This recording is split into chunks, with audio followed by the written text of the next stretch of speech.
Hello, Durud and Shalom. I'm Monkey. Hello, Duru, Shalom, and Hola. Hola. Hola, How Harvey. is how are hola hola? Thank. How are things going? Do you think things are moving in the direction? Are you happier based on how things are going in the past 24 hours? What is Oh, your man. assessment? I think, yeah, things are going right direction, but happy is, mission accomplished. Happy is when the Mhm. IRGC has no power, it's not in control anymore. Like all of this revenge or retaliatory strikes or, things that are not in the effort of the plan to completely eliminate them. It's just, like if the end goal isn't met, I'm not happy. So I can Yeah. say But I'm what's it? glad that it's ramping up. But what is the updates in the past 24 hours that you makes you think that we're going in the right direction? Well, last night there was more strikes. It seems that there are basically the messaging is that the strikes will dramatically increase. We also know that we were hosting an international event, and that hosting took some time away and attention from the commander in chief. He's not just the president; he's like the boss of the military.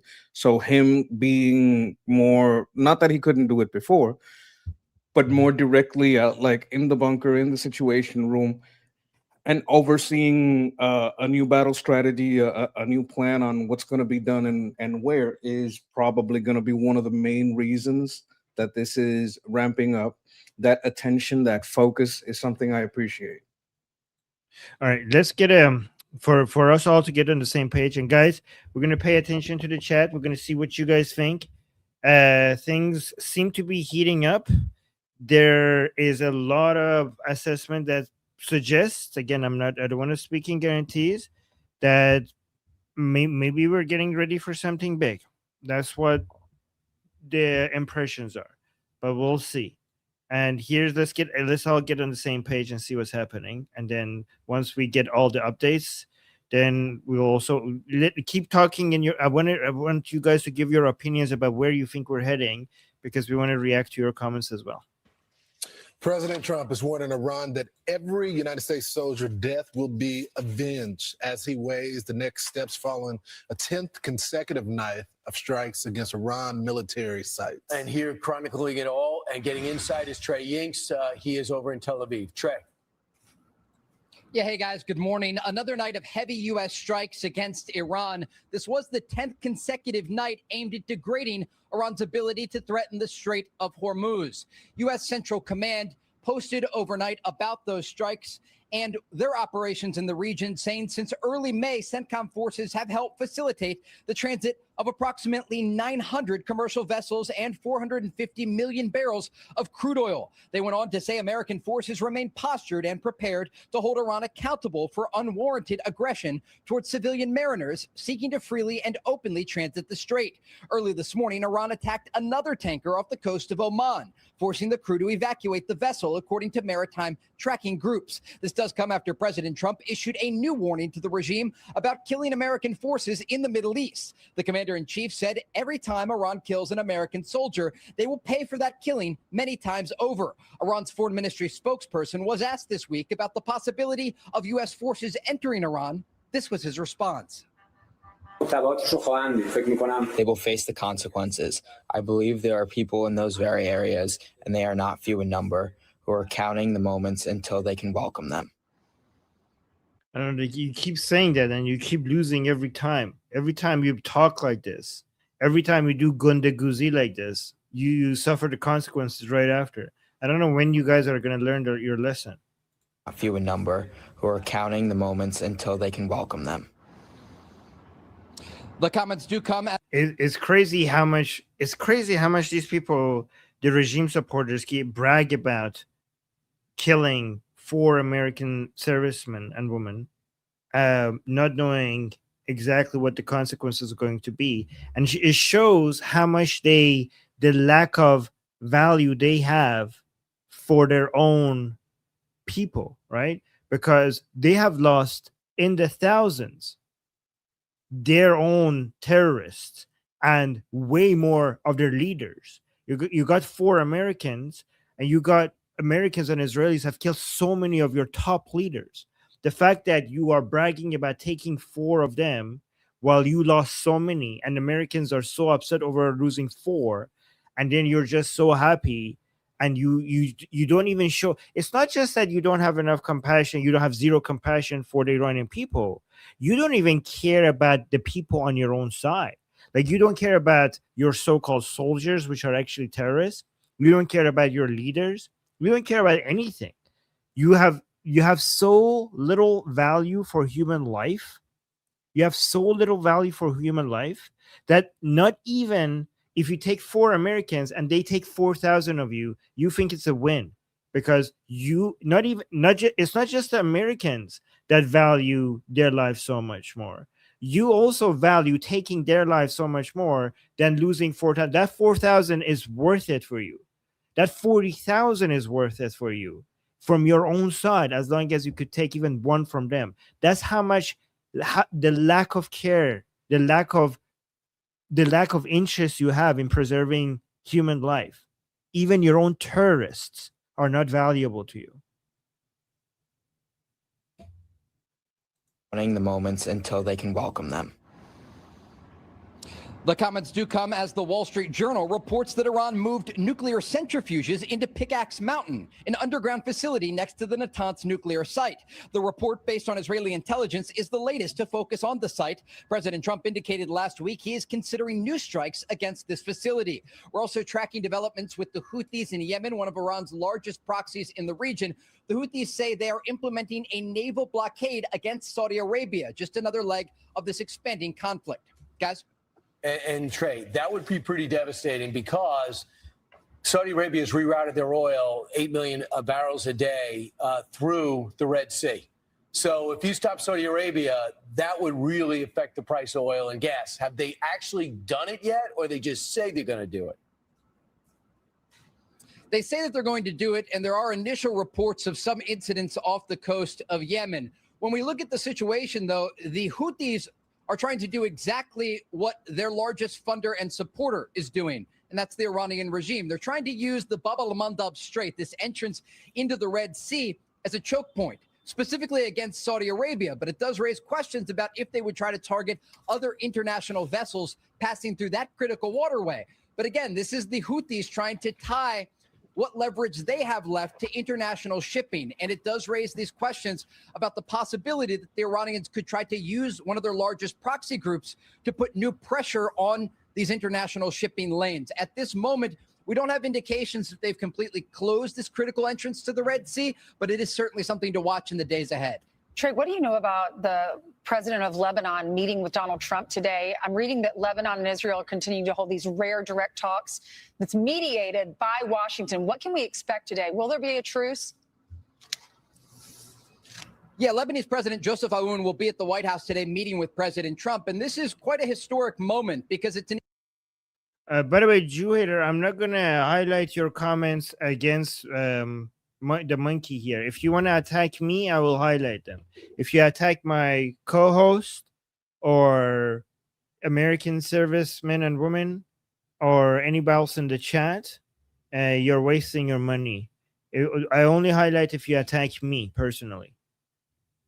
Look, when you were talking earlier, I just Mhm. wanted to also highlight that the reason that they sacrifice themselves unwillingly is because their lives are worthless, right? American lives are very valuable. They're so valuable that we will risk almost anything to rescue a soldier and do almost anything to make sure that their lives are respected in death. That end to a life is so valuable that it has, dire consequences and is a great loss. But because these people are worthless, well, dying to them means nothing.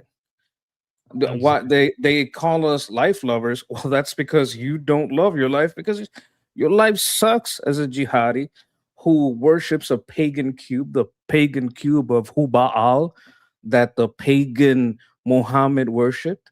And I know you're like wannabe Jews. You did the circumcision to men and women, so you could be even more Jewish. You pray 5 times a day instead of 3 because you're a wannabe Jew. You want to out-Jew the Jews. Well, you're never going to do that. They're always going to be better than you. That's why one tiny, tiny nation has you all shaking in your boots and crying we're oppressed. Yeah. As far as my service and me going overseas, I was already a veteran, and I guarantee you, I can handle a weapon way better than you. Yeah. He was a keyboard warrior. Perfectly said. Absolutely. But let's go on with the show. Let me not stop you. Go ahead. Yeah. With the Lebanese government as it relates to broader goals that both the Israelis and the Americans have. The first goal is to normalize ties between Lebanon and Israel, and the second to disarm Hezbollah, Iran's largest proxy in the region. And what the Trump administration has been able to do here with the help of the president and the Secretary of State, Marco Rubio, is create this parallel diplomatic track. And actually, this week, they're going to be implementing these pilot zones in southern Lebanon, where the Israeli army is going to pull out of areas of southern Lebanon, and the Lebanese army is going to enter those areas and ensure that Hezbollah is not able to rebuild or reconstitute in these different towns in the. Yeah, so Hezbollah is being defanged. How much the Houthi, like, if this escalates, we have to see, everybody's going to see how much the Islamic Republic is going to be able to escalate. Because everybody's worried that if we go all in, because right now, so many people are suggesting that something major is about to happen. So there's 2 things that is being observed.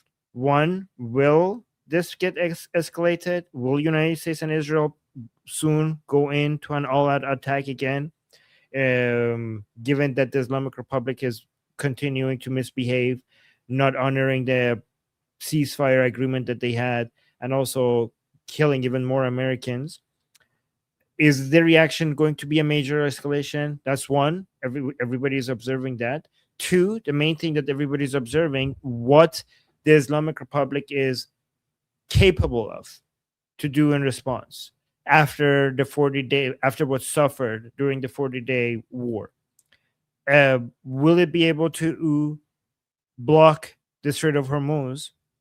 Will it be able to have any effect around the Bab el-Mandab? Will it be able to have any significant effect on Israel using Hezbollah?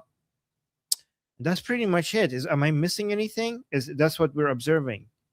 Is there anything else that we're trying to observe? Like it once this escalates, how much can they? Yeah, that's actually the most major one. I forgot the most major one.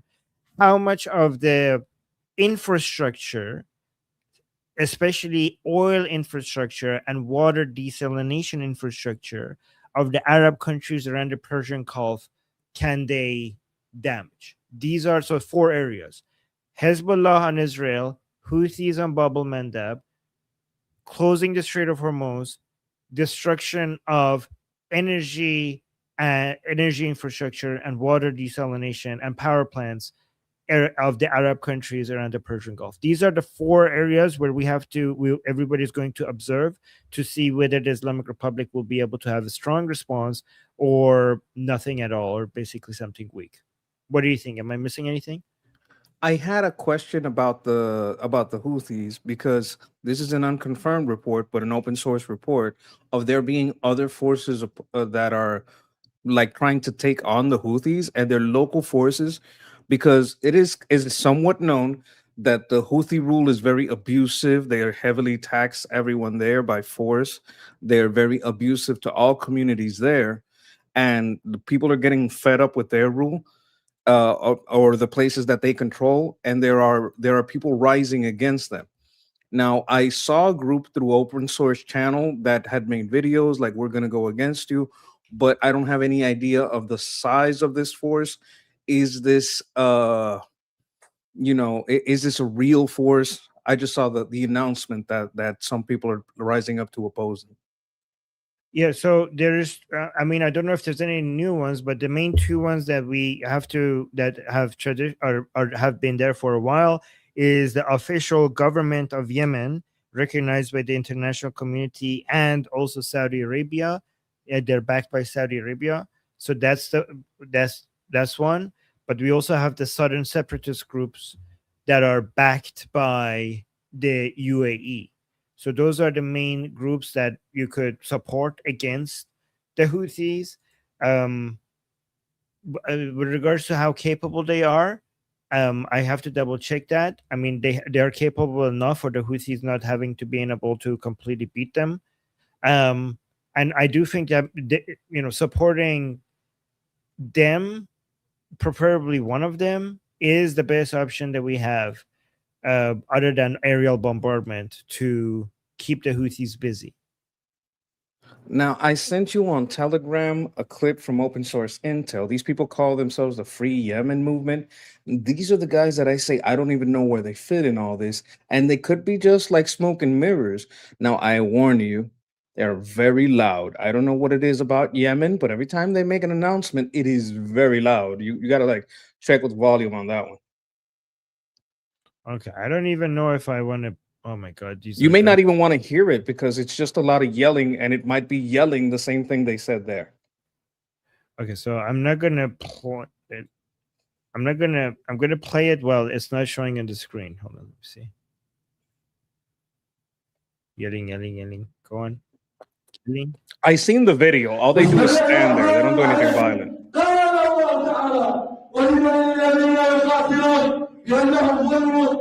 Okay, loud noises. Let's just read the caption. It's saying a new armed faction, the Free Yemen Movement, has declared an uprising against the Houthis from inside Sana'a. Oh, okay. So this is like internal, whether the Houthis are in control. We announced an armed so this is new then, because I don't know how big they are, but the other two groups are in the territory so Houthis have their own area in Yemen, and the official government has their own area, and the southern separatists have their own area, which is, guess where? The south, right? So, okay. But these people are an uprising within the area that the Houthis are controlling. I don't know how big they are. So we announced an armed uprising against the Houthis movement from within Sana'a due to the crimes committed by Iran and the Houthis. This uprising comes in response to the Houthis' starvation, looting, theft, and killing of Yemenis, as well as their violation of Yemen sovereignty and implementation of Iranian directives. So this seems like to be a popular uprising against the Houthis in Yemen. That's what's happening there. I looked at their weaponry. They're like sort of new AKs and NK 9K 113 Hornet like rockets. They seem kind of new, but what it's saying is these are man portable and tripod fired rockets that are effective against tanks and fortifications, and it's a standard heavy weapon in their arsenals of Yemen, often captured or smuggled. And it's very much of the area. This doesn't seem to be like it might have been forces. It may be some of the Houthis breaking off, or some of them got captured and overthrown. I think these are just the people that are tired of living in a shithole. Captured and overthrown, then, right? Maybe they saw a squad, took their stuff, and say, we're just gonna keep just capturing their stuff and taking them out. It could be possible because they're very cruel people. Yeah. No, the Houthis are so bad to their own people. Here, I could let me see. I could tell you really quickly here. I have the answer. Okay, the main opposition to the Houthis is the Presidential Leadership Council, the PLC coalition, a Saudi-backed alliance of diverse military units holding most of Yemen's territory. However, deep internal divisions, lack of unified command, and Houthi control over major population centers severely restrict the opposition combat effectiveness. Okay, but what about the southern separatists and also internal uprisings against the Houthis as well? So there's also that. I'll check that for you as well. As far as I know, the South was backed by UAE, right? Yeah, UAE. Which is also interesting because it shows that the Saudis and the Arab countries around the Persian Gulf do not have a united strategy against the Islamic Republic. Everybody is just doing their own thing. So the Southern separatists briefly expanded their domain before a Saudi-backed campaign forced the STC, right? Basically that's the Southern separatists. They okay. So the former dissolution. Oh, okay. So the Southern separatists are over. The Saudis bombed them and stuff, right? Though strong pro-independence sentiment still destabilizes the South. So interesting because the Saudis bombed the UAE-backed group and forced them to dissolve. Meanwhile, internal resistance to the Houthis manifests through heavily armed tribal uprisings in the eastern governorates and widespread public discontent that the Houthis ruthlessly suppress through mass arrest. So there's that. Like as far as I know, they're incredibly cruel to the local population and just pretty Oh much my God, thieves. Yes, they're so brutal. They're monsters. By the way, guys, I see the super chats. I will respond to them soon, but let's just get updated on what's happening first. In the southern part of the country. And so it's an initial program, but again, this meeting at the White House and the fact that they're already starting to implement the framework that was reached last month, it's an indication that there is some progress being made to try and push Hezbollah out of southern Lebanon. So, Trey, every time Israel, they've tried to do similar talks before. And every time the talks begin, Hezbollah fires some off at Israel, and then Israel has to respond. And the moment that happens, then the talks are delayed. Is there any way, or are they talking about ways to counteract that? Certainly, and this is a concern for negotiators because Iran and its largest proxy have often tried to derail negotiations. But what they're doing here is undercutting Hezbollah and the Iranian regime by having this parallel track. And so you still do have Hezbollah fighters in southern Lebanon, also in southern Beirut, in the Dakhya neighborhood. They have missiles, rockets, and drones that they have used to target Israeli forces. But as part of this pilot program, what they're trying to do is transfer the responsibility from Israel to the Lebanese government. And it's going to take some time. It's not going to be a clean process. But the pilot program, if successful, could be something that would move forward, not just in Lebanon, but possibly even in places like Gaza, that would try to transfer that responsibility and ensure that Hezbollah doesn't have the ability to threaten U.S. ally Israel or possibly even U.S. forces in the region. All right, Trey, thanks so much. We'll check in with you again next hour. How successful, this is President Trump meeting with the Lebanese president, Joseph Aoun. How do you have hopes that this is going to be successful? Because everybody keeps reminding us that the Lebanese, because Lebanese army, we all know, is not as strong as the Hezbollah army. But again, even if this works, whether this works out or not, this has been a major win for Israel. But do you think the Lebanese army will have enough support from the Americans to be able to make this happen? Disarm maybe Hezbollah?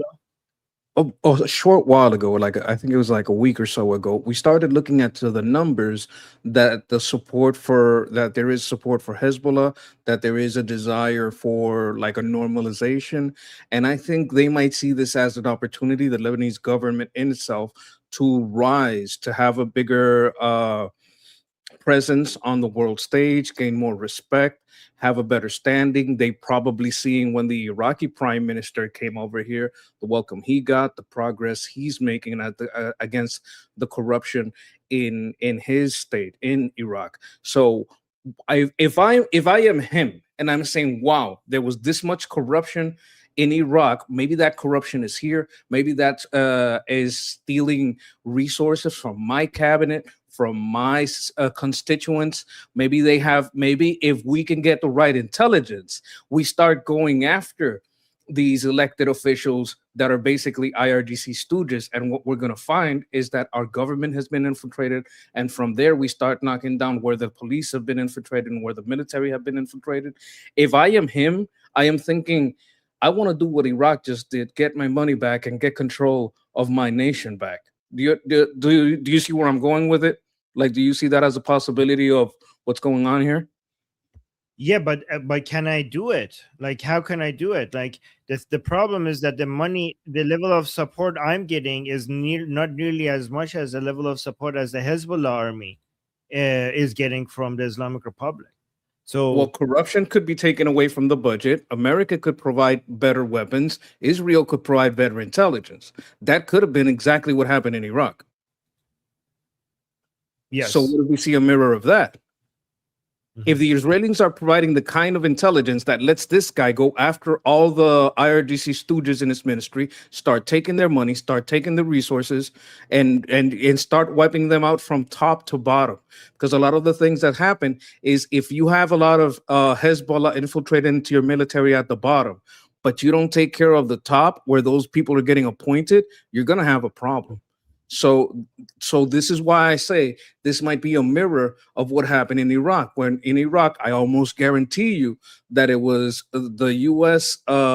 Military and the Mossad intelligence that united in taking down a lot of those networks. What if you have a mirror of that here? And what if that is the long-term play? Like that would be my guess. I'm just like, let's see the pattern. If that's what happened here. No. So that has been the plan. That for sure, you're completely right. That has been the plan. It just requires a lot of support. It requires a lot of American involvement and financial support and military support and equipment support and training support and strategical guidance support to beat, because the Hezbollah is getting all of that support from the Islamic Republic. And right now, like for example, a Hezbollah fighter gets paid significantly more than an average soldier in the Lebanese army. So Hezbollah it's a lot easier for Hezbollah to recruit. So Iran's oil and gas money is stolen from the Iranian people, so exactly for this, to create a Hezbollah army in Lebanon is very important. Like it's very important for the Islamic Republic not to lose Lebanon. Like so much relies on the Islamic Republic not losing Lebanon. So they're willing to spend a lot of their oil and gas money on this. And to be able to push back against that, United States needs to commit into supporting the Lebanese army in a more significant way. Yeah. Okay, I understand all that, but hear me out. I'm not taking away from anything you're saying right now. Hear me out. Okay. Yes, but what if what's happening is that's exactly what they're trying to do. They're trying to restructure the payments. How do you restructure the payments? First thing you got to do is recapture all that stolen money. Because if you recapture all that stolen money, you could put it back into paying these people a decent wage. And there is a point at which, yes, you're getting a lot of money paid, but you're also taking a lot of risk. And there comes a balance point where if I can get enough money to live right, am I going to risk everything for a little bit more? Once you reach that tipping point and it tips more to what I'd rather have a decent, honest pay from my government for doing the right thing, because it might be more from Hezbollah, but it's not enough more for me to risk it. Right now, that tipping point isn't here because these soldiers are not making a living wage that makes it easy to reject the risk. Because yes, I have no doubt that Hezbollah gets well paid, but they also have a lot of risk. And once the point is reached where the risk is not worth it and you're being well paid as a soldier, I mean, their support goes way down, right? And you start looking at the guy who has too much money, because that's the guy that's getting money from both sides. It becomes a little easier to spot the bad guys. And as far as the top of the government, they'll want to recover that money. Do you remember those golden bikinis, those golden G-strings? You want to take that stuff away from the bad guys and put it back into your government. I don't know what other type of resources. If they have oil, if they have mineral, I don't know what kind of resources there is in Lebanon, but they would want to return control of that to the central government, which is what Iraq did. And it gives them a lot of money to work with. If you could pay your police so much more because you're not losing to fraud, oh my God, it could be so good. Right. No, I agree with that for sure. Okay, this is President Trump welcoming President Aoun from Lebanon. Look at this. Look at this. Jew hater in the chat. This is you losing for so losing many support decades. Everywhere. Yes, look at this. For so many decades, this is what losing looked like. Cope harder, Jew hater in the chat. For so many years, the Islamic Republic invested for decades, invested in basically controlling Lebanon, and like that, you're losing it. Look at this. This is what the Lebanese people have voted for. This is what the Lebanese people would choose. He's looking at the camera and They waving like, "Look at me." Yeah, they want a normal relationship with the United States. They want a normal relationship with Israel. They're tired of Hezbollah. They're tired of the Islamic Republic. They're tired of your warmongering, terroristic behavior, and they're done with it. And this is the result of years of you investing and wasting both your resources and your blood. And this is the final result. America always wins. And anything you say in response to that is just coping. What this leads to kind of like an Abraham Accords between Lebanon and Israel? Like there could be a normalization.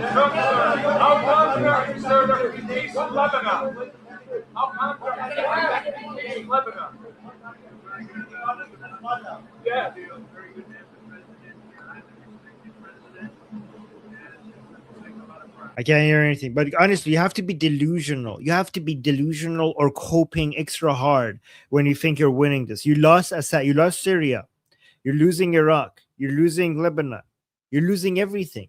Your Shia empire is crumbling down in front of your eyes. They're like, no, the American empire is crumbling down. Sure. I got a question. Is this on Twitter? Like, is there any chance that what the Trump president says is written above? Oh, yeah, that's a good point. Nope. Here. Nope. Okay. Worth a check, though. That's a good point. That was a good check. That was a good check. Let me see what how there says, guys. By the way, thank you for all the super chats. We'll get to them soon. But let me see. This is getting a lot of attention. I went over this yesterday. Oh, really? Okay, so this is worth seeing. Which is U.S. forces striking Iran for the 10th consecutive night after President Trump vowed vengeance against the terror regime following the deaths of 4 American troops this past weekend. The president posting on Truth Social, quote, "Every time Iran kills an American soldier, they will pay for that killing many times over." Here's the president. We feel very badly, but you know, those great people, those great patriots were out there fighting that Iran cannot have a nuclear weapon. We hit them very hard again tonight, and we did that in honor of the probably 3. It's probably 3 as opposed to 2 great patriots. But some Democrats argue that airstrikes won't finish the job. what is this? Like, what's Fox News has turning into? There's a poop emoji. He's wearing a shirt.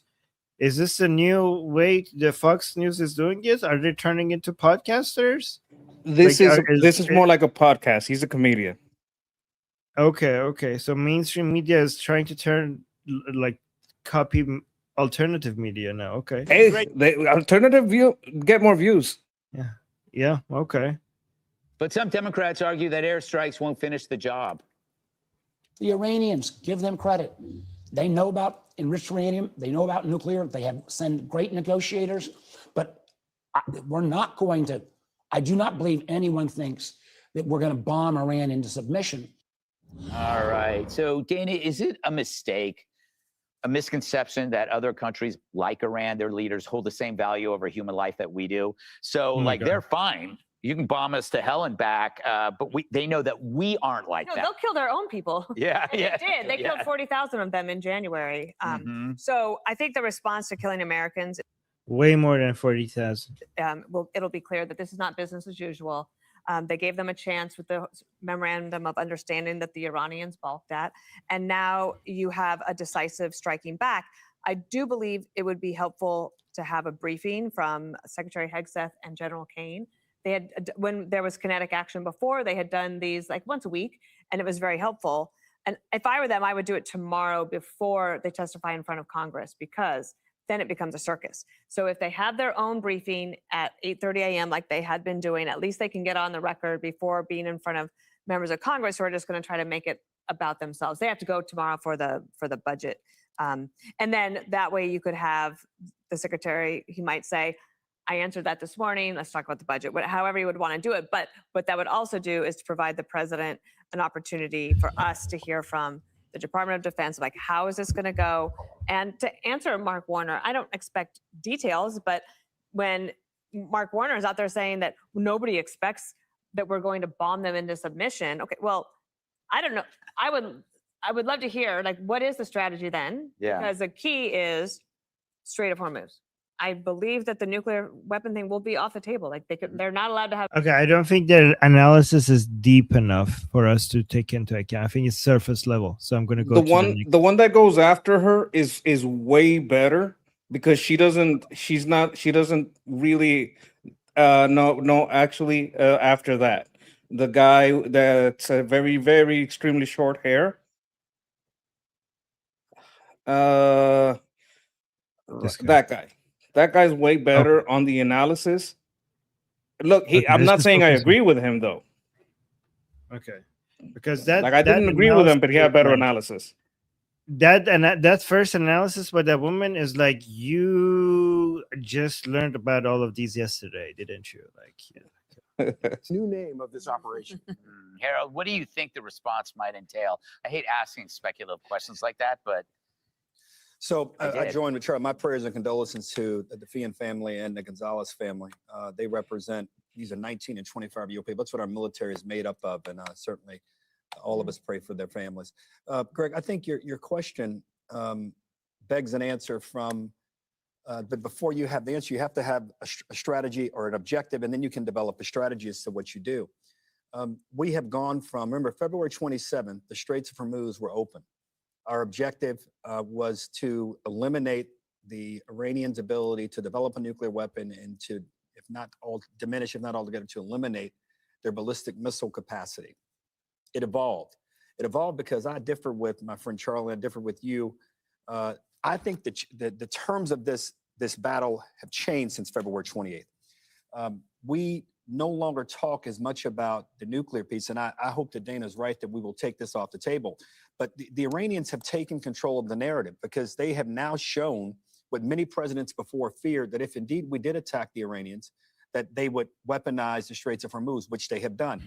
The Iranians have also suggested that the Houthis, another proxy of theirs, is going to begin controlling the Suez Canal, where you have another 10 to 15% of the world's commerce goes through there. So the answer, we have to figure out what. Wait, the Suez Canal, when did they threaten I that? think they're talking about like bombing it with rockets, like they did. They did bomb a few rockets up there. I think there's some intelligence towards that because they keep repeating that.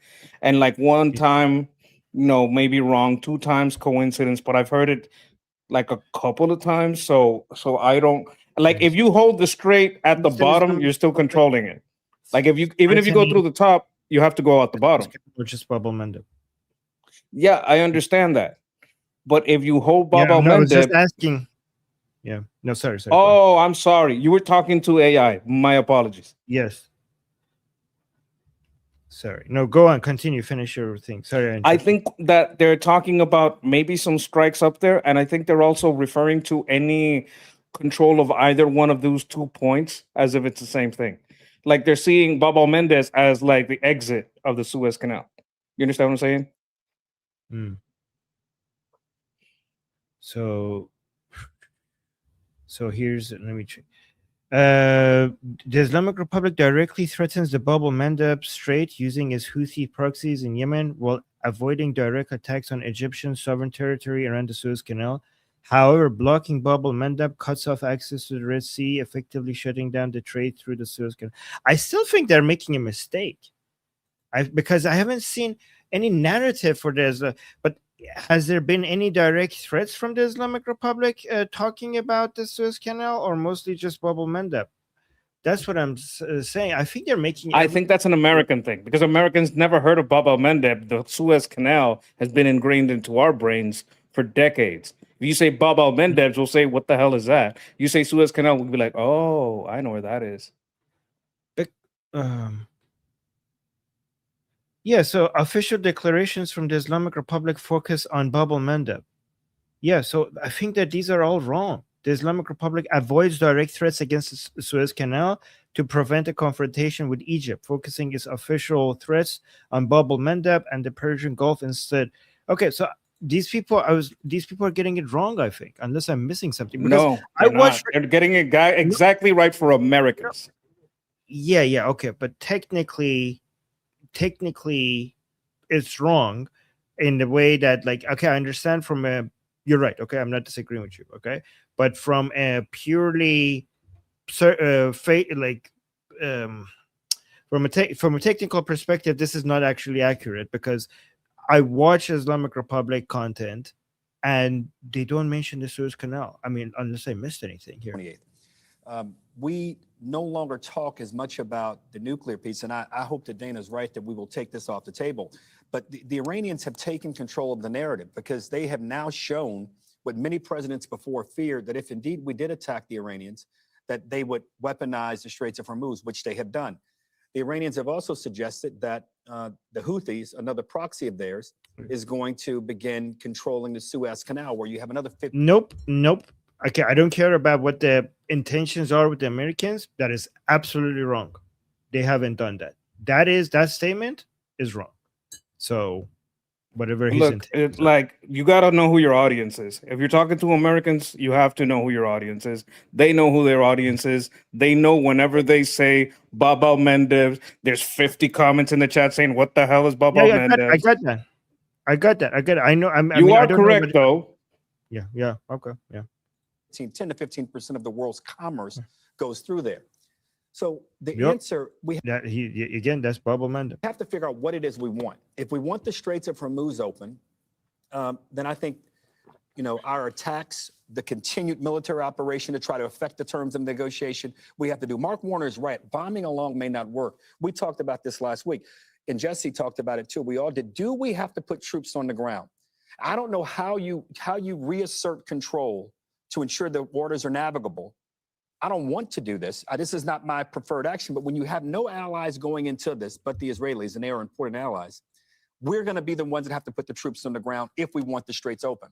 Why? Because it is clear to me, as much as the president and my friend Secretary Bessent may say, we do not, nor have we ever controlled the Straits of Hormuz. They do. Finally, Mr. President, you don't need to tell the world. Nobody should be able to control the Strait of Hormuz. Not a single person should be. It's a free water international waterway. Nobody should be able to control the Strait of Hormuz. It should be free for all. That if 2 Americans are killed and one's missing, or 3 are killed and 1 is missing, that you're going to direct the Secretary of War and the Joint Chiefs of Staff to respond. That's your job. That's what we'd hope you'd be doing. And by the way, that's also what President Trump said. President Trump directly said nobody should be able to control the Strait of Hormuz. Said on this show many times, please stop talking so much.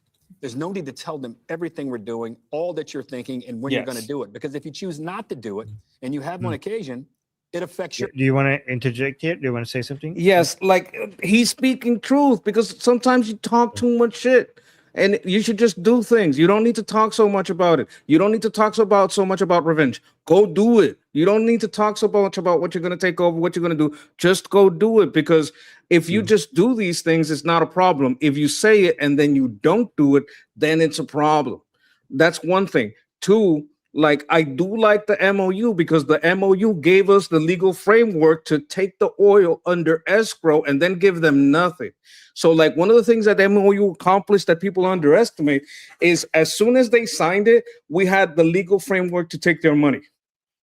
Like, we can legally, right now, everything we confiscate from them, because they decide to keep firing rockets, we could put it in an escrow account. That's already money that we can give into a transitional government.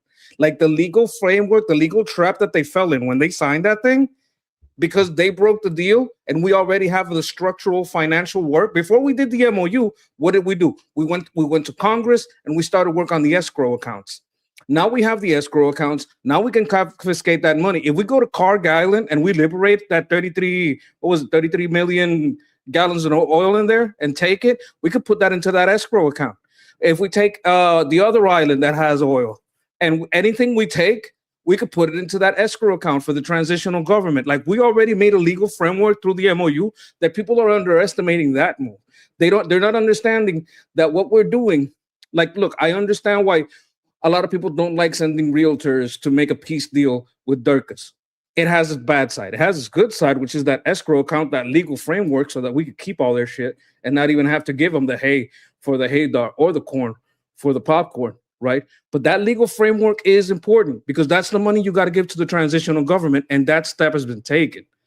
I think that's important. But all this talking, like, it's wearing me down. I want us to do more and talk less. I do agree with him on that. Yeah. We should go to President Trump because he has been in his meeting with the president of Lebanon.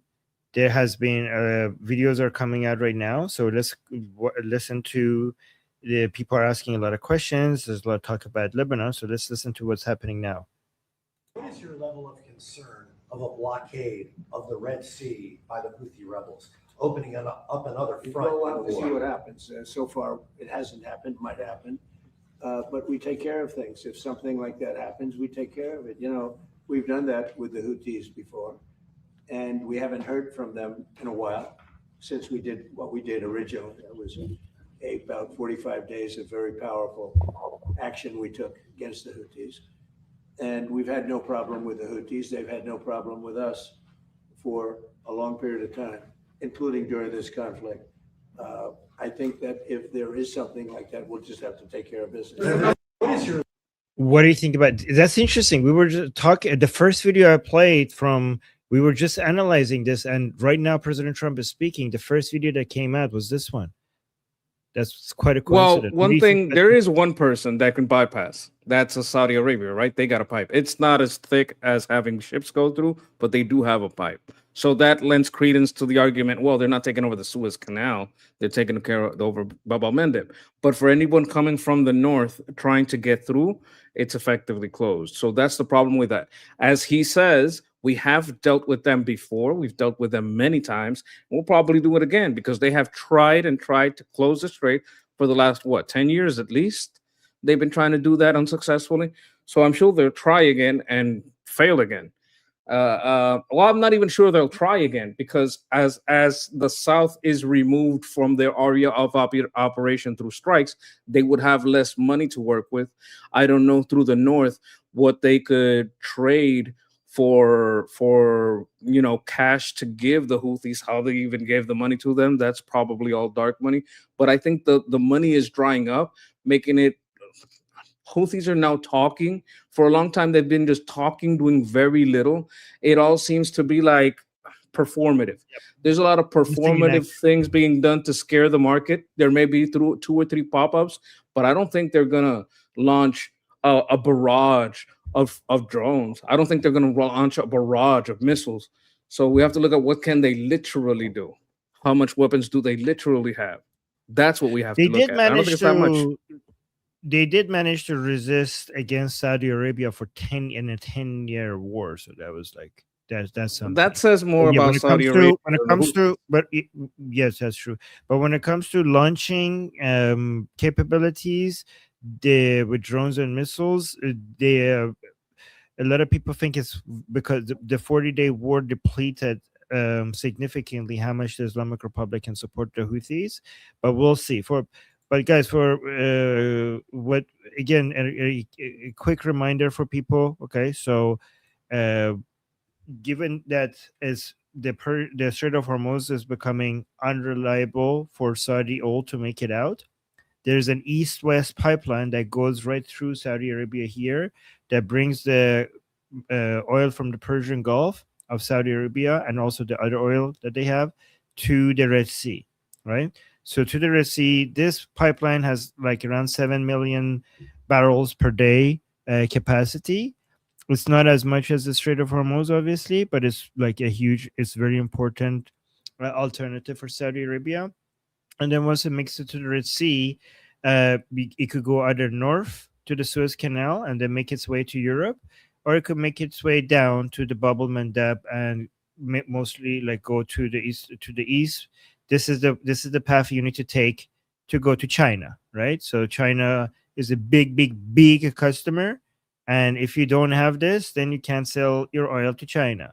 So the Houthis are obviously here in Yemen, and they're closest to the Bab al-Mandeb, and that's what the Islamic Republic relies on to try to close Bab al-Mandeb to not get the oil out, right? And if you want to just go north to the Suez Canal, you have to just basically go all around Africa, or maybe go all. I don't know. The path to China is like so much higher, like it's like crazy high, like it's not even. It's crazy, right? Like the cost will increase astronomically. I think this has a lot of significance because of new oil pipes that are coming through. A little while ago, we looked at some of the pipes that were coming through. Saudi Arabia wanted to do a shift in 2030 to a different type of economy. I think it has an opportunity to become an alternative route for oil, and they could just start, if they make a few pipes to make it worth it, to make the amount of oil that you could get through worth it. They could also start becoming like a place where you could just put your oil in on one side of Saudi Arabia, take it out at the Red Sea, and skip over both straits. And all you have to do is go north to the Suez. Like that would work if they could start working better with the United Arab Emirates. It could work if they started working with the Qataris. And I know Iraq has its own pipe plans, but like if they could work their shit out to work better together and see that, look, we have too many straight problems.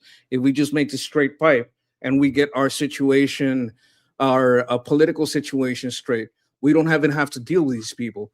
We should just come together instead of fighting, because we used to be homies. I think they used to be homies, and then things got sour, right?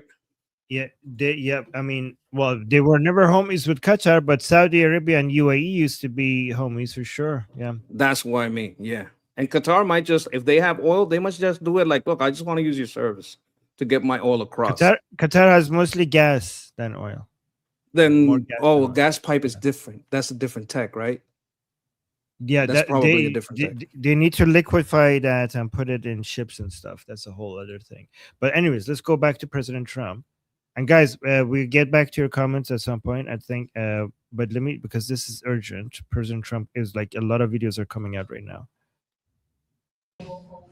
So if we left right now, it would take Iran 20, 25 years to rebuild. Okay? And we're not finished at all. But if we left right now, it would take them a long time, years to rebuild. But we're not leaving right now. So if we left right now. Yeah, it would take years if it's under the Islamic Republic. If it goes under Pahlavi, the Iranian people will build really fast if their economy becomes liberated. Do you agree with that? I think he's talking about their military.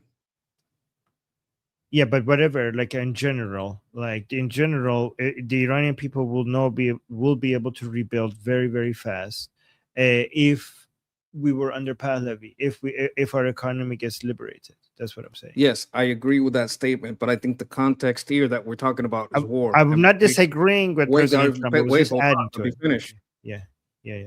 But because I think that because the context is war. But yeah. Go on. Sorry. Okay, when I say okay, I won't use that word. What I'm trying to say is, because the context that they're talking about here is war, these are probably questions about the war. They're going to ignore that these people are having a historical deal, because that's what the press does. The press is just like that. They jump into the most spicy topic. So they're going to be talking about the war. So they're probably asking about Iran capabilities, and what Trump is probably talking about is, are we leaving? Are we staying? Is like, we could leave right now and it will take them 25 years to build up the military like it was. Number one, I don't think so. I think they could do a lot of damage before they get to 25 years. I think they could rebuild a lot of missiles. Like, they wouldn't be up to where it was, but they don't need to be up to where it was for it to be a problem. So he's being like very cagey here, very ambiguous about what he means to get back up to where in 25 years. They could do a lot of damage. I do think we should do a lot more when we leave, but I don't like this leaving language. We should leave when they're gone, not giving them a chance to get back up to where they were 25. That would mean that they're still in charge. You understand what I'm saying? And I don't want to leave them in charge. Yes. That's why I would I like your plan under Pahlavi. That would be great. We could leave and it could be rebuilt in 10 years, probably. Like, it could rebuild new. What would you say to people who's saying, "Oh, don't worry, monkey. This is just 5D chess. This is just gameplay. He has to say that. Obviously, he's going to stay until the regime is fallen." What would you say to that? I would say I got to work with what I'm looking at. That is a possibility, but possibilities are infinite. If I'm going to honestly look at what he's saying and make an assessment, that's my assessment. That's like, I would say he's talking about the war. I don't like the idea of leaving. I like the idea of finishing the job, then leaving. and I understand that this is if it is 5D chess, the part of it that's 5D chess is testing the water to see what the replies are on the American side, because saying this kind of thing is going to elicit a response from Americans, and he's going to look within America. What's the response to if we left right now? I'm guessing most of the responses are going to be finish the job, and what they're going to say. I can already predict what they're going to say in a lot of these comments is all these soldiers, these 16, 17, 18 dead. You don't just leave it so they can come back 25 years later. For them, you finish the job. For the, what is it now? 300 and, oh, let me see. I have the chart around here somewhere. 300 and now it will be 318, 19 people that these people have killed all over the Persian Gulf. In all these countries, in Iraq, in Israel, Oman, Qatar, Saudi Arabia, United Arab Emirates, the West Bank, Kuwait, Syria, Bahrain, Lebanon, Jordan, all those people that died, though, and United States soldiers, those 318 people dead, for them, you finish the job. The 10,000 injured, for them, you finish the job. Like, I understand that you want to be cagey about the language.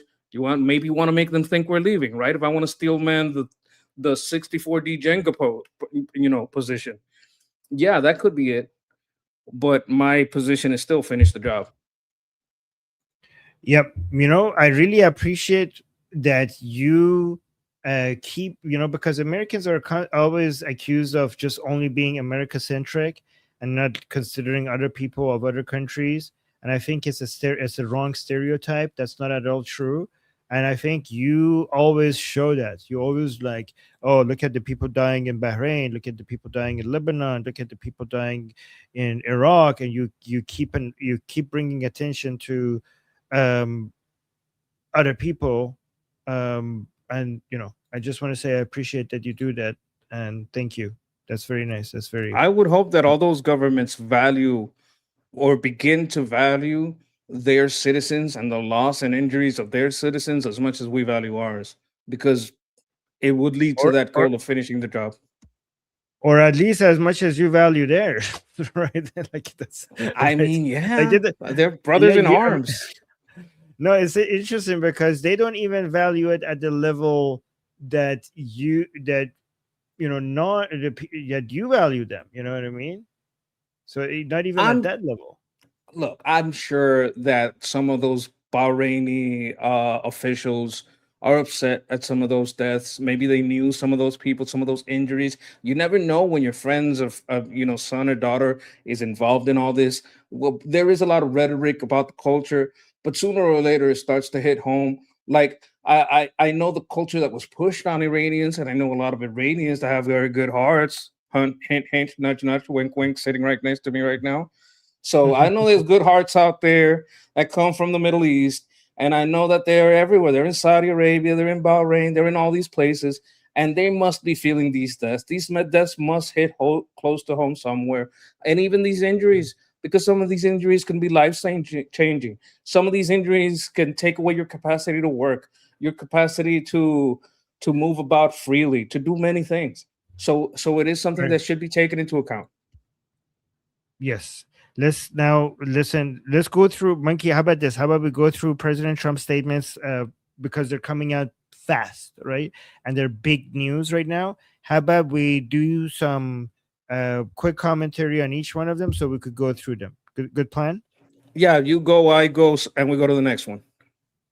Okay. Mr. President, it's an honor having you. Thank you very much.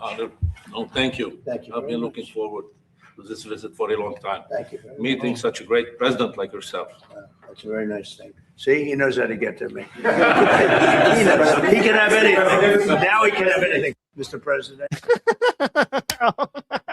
Oh my God. First of all, that was very respect. That was a huge respect. That was a nice statement. And President Trump, great response. Very funny. Love the response. Also, third comment, holy crap. We guys, the axis of resistance, Jew hater in the chat. all the people who have been trying to make Lebanon the proxy of the Islamic Republic. You now have a president in Lebanon that openly in front of cameras is saying that President Trump is a great president and he was always looking forward to meeting him. This must hurt bad. Cope harder. Go on, Monkey. Oh, you were saying, well, they need more. I mean, they need more help. What did he just say? You can have whatever you want. He's like, remember, you were worried? Hey, there you go. Like treating them with respect and friendship and publicly is going to be something that's very different for him. Why? Because we have these IRGC two-faced snakes that behind closed doors say, yeah, we're going to meet, it's going to be great. But then when they go out to the public, no, I never said that. And so that they, if you're gonna zipper dive me in public. We could take turns, right? If we're gonna compliment each other, let's compliment each other in person. Let's do it publicly. Let's not have these things where you're super nice to me in private, I'm super nice to you in private. We come to these deals and you tell everybody they're crazy. I didn't say that. So I like that. I respect that. And hey, that you can have anything you want. That probably means weapons.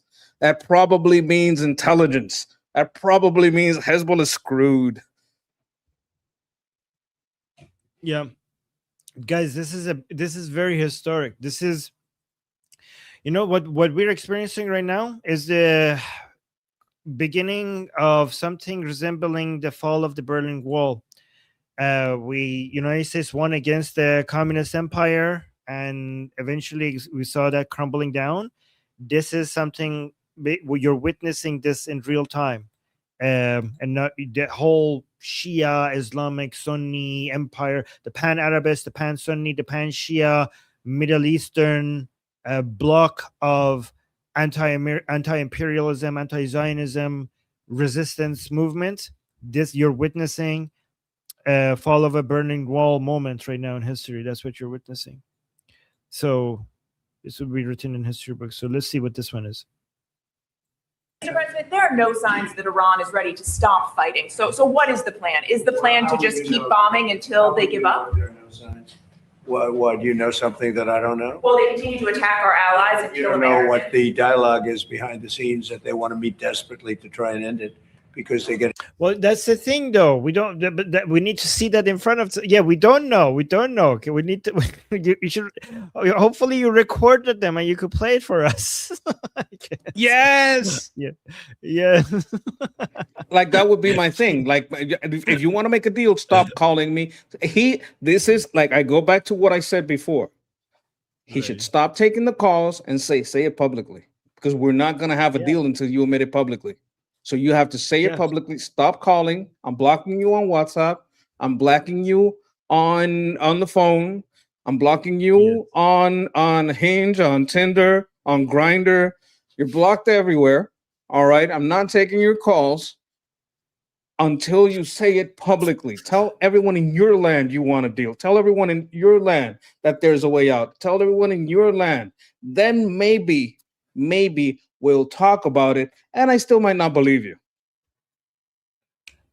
I actually like this plan in the chat. Trump live stream. Let's go. Yep. Just get them on StreamYard. They're like, we're gonna do this live. We'll do it live. Okay. Well, just to be clear, I don't think the White House is on all those platforms. Yeah. We could set it up for you, President Trump. We could set up the live stream. We could just make them talk live. I have the best grinder profile. Everyone wants to grind. Oh my gosh. Oh my god. What the hell? I can't. Oh wait, what was I saying? Oh yeah. You know what, Monkey? They should give them the Hitler treatment, because at the end of World War II, apparently the Americans told Hitler that, yeah, we're not talking to you. We're just going to put our message out there, and you could put your message out there for the world. Like, they completely cut all communication with Hitler, and there was no negotiation, nothing. And you're like, we either meet you with you in the battlefield, or if you have any, we'll whatever you need to know, we'll put out in the world. And if you want to tell us anything, you could just put it out in the world. So that was what the Americans were doing to Hitler at the very end. So they should do that. It's a good tactic. Yeah. Okay, let's continue. Because they're getting decimated. You don't get that when you listen to your fake station, but you don't know. You don't know anything. So talks are you know still something that I possible, don't know? Do you know something I don't know? Well, tell us. I will tell you, they want to desperately meet, and until they're ready to meet in a meaningful way, we have no interest in even. So Mr. President. Ooh, yes. No interest, meaning that we're gonna go.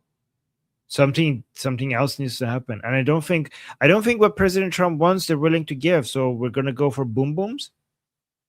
I think meaningful, but might be you got to tell the people. Who knows what meaningful is in this sense? Like, what if meaningful means you got to say it with meaning from the heart to your people too? I hope this is a dream scenario, right? But I hope meaningful means you got to say it to your people, because it doesn't mean anything to tell me in private one thing and then go tell your people something else. When you tell your people, then you're publicly putting your neck on the line. Now, I know they had this big interview and it was kind of wild, but it doesn't get to the level let's make a deal, right? They may be setting the landscape for that, but I don't think that's going to happen. I don't think that's going to happen for a long time. So I think the bombings will continue until morale improves. It doesn't happen for a good reason. Like, I'm hoping that a lot of people need to understand this, right? President Trump wants the Islamic Republic to come out and say what they're saying privately, publicly. And you might think that's not a big deal. That is the greatest weakness of the Islamic Republic. That is their Achilles heel. And I think the White House understands this. And this will destroy them from the inside if they come and say, like, if they come and humiliate themselves, if they come and basically the level of humiliation that President Trump is experiencing privately with them, if they make that public, this will destroy them from the inside. So the thing is that President Trump is asking something from them that they cannot give, hopefully. And that means that we're going to have boom booms. We're going to have giant boom booms. Hopefully. Maybe. We'll see. I mean, yeah, hopefully, because I don't know if they're asking exactly for this, but if this is what they're asking for, I don't think the Islamic Republic can give it. Here's the trick that they might want to pull off, okay? They might sacrifice Pezeshkian, like they usually do. And they're like, Pezeshkian, go and publicly say something that President Trump wants and humiliate yourself, but not the rest of us. So at that point, I hope the White House understands that means nothing. Pezeshkian talking means nothing, and they're just basically using him as a sacrificial lamb to save the rest of the Islamic Republic. So, and the rest of the Islamic Republic could be like, boo, Pezeshkian, we don't agree with you. So as a way to save the rest of the Islamic Republic. That would be their play, and I hope Americans don't fall for it. Right? Does that make sense? I would have to see Vahidi, Mustafa, and Ghalibaf say it. There we go. There we go. Good one. See? If they say it, look, if they say it, I'll believe it. But I'll also believe that there's pigs flying out of my window. There's pigs flying. There's unicorns. Like, there's a lot of things that's going to happen before that happens, right? Yep. You know what? Can we make a monkey the president? Because that would, if we go with that strategy, I think we're going to win this. No, I'll give it up to Marcus Rubius Floridicus Cubanicus, first of his name. Oh my God! Wait, hold it. What is this? I think we already watched this one. Very, very hard. Oh no, we didn't. This is President Trump's statement. Well, thank you very much. It's a great pleasure to be with the president of Lebanon, who's highly respected in his country and actually long beyond his country. We've spoken previously on numerous occasions through representatives, and the relationship is very good. I think that Lebanon has been a very mistreated country for a long period of time. It's an amazing group of people, professors, doctors, lawyers, great intellects, and it's been hit hard for many, many decades, really. It's been hit very, very hard.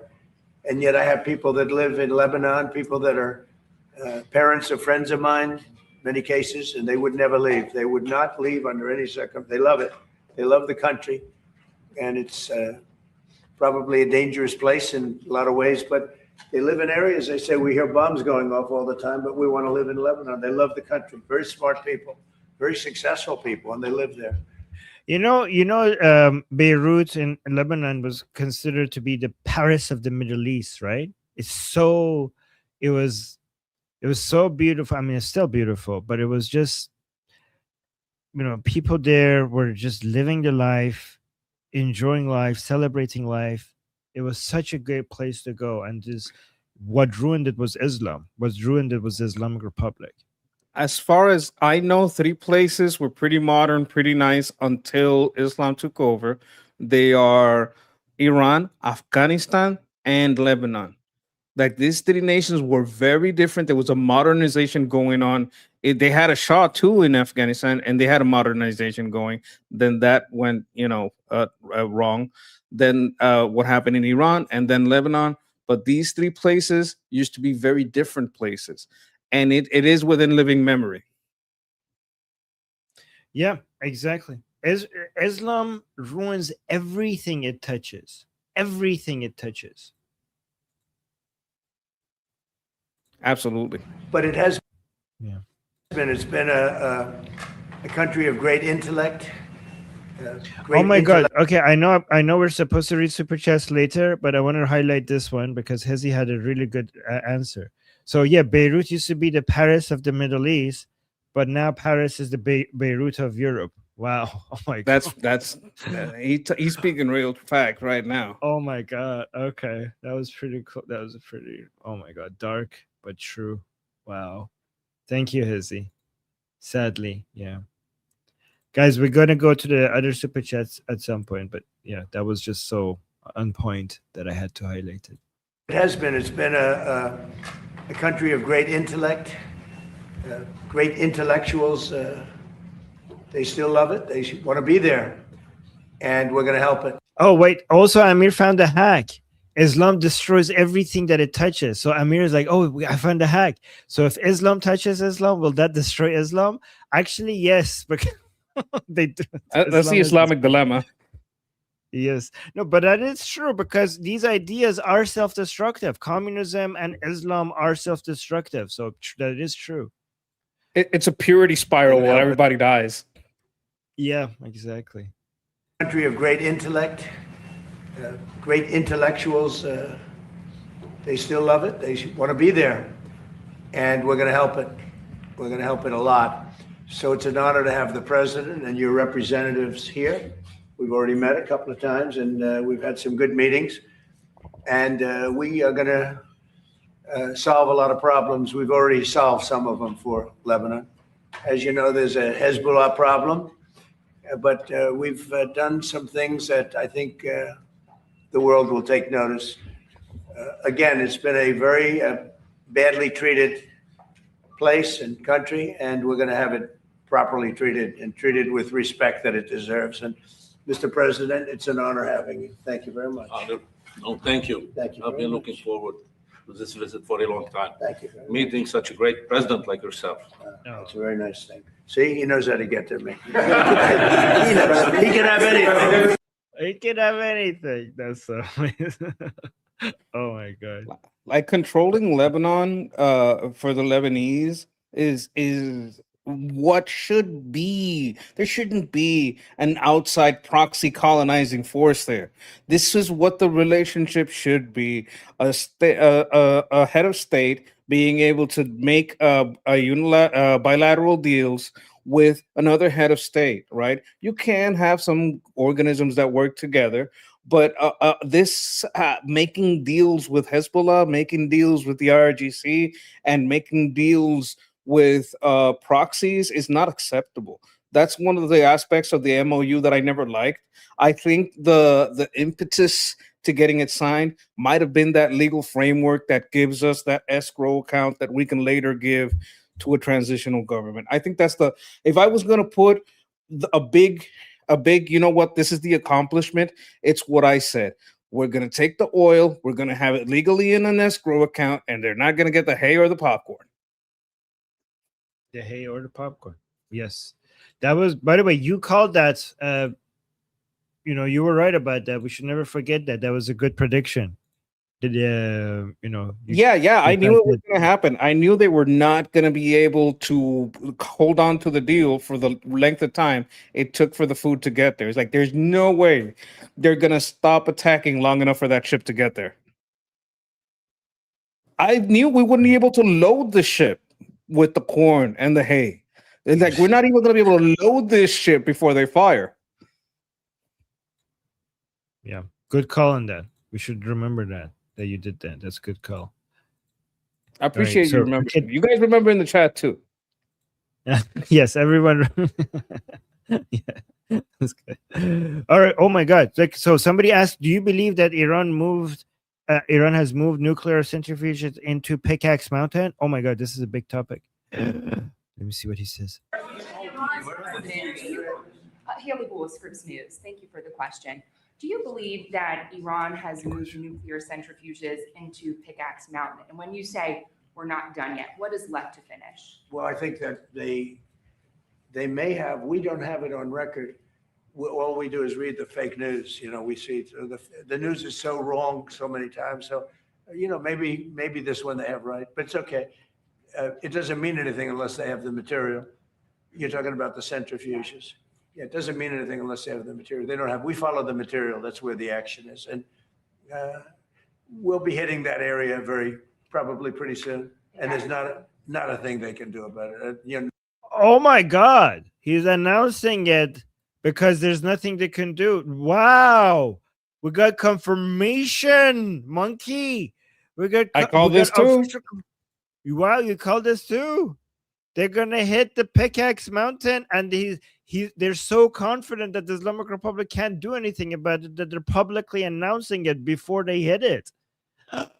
Oh my God, this last guys. week. I said we're gonna hit that last week. Good job, Monkey. Guys, put bananas in the chat for the Monkey. Another great prediction by the Monkey. Hold on, look at this. Yeah, it doesn't mean anything unless they have the material. They don't have. We follow the material. That's where the action is, and we'll be hitting that area probably pretty soon. And there's not a thing they can do about it. Normally I wouldn't say that. If I thought they could do something about it, I would never say that. But we'll be hitting that area pretty soon, and very heavily.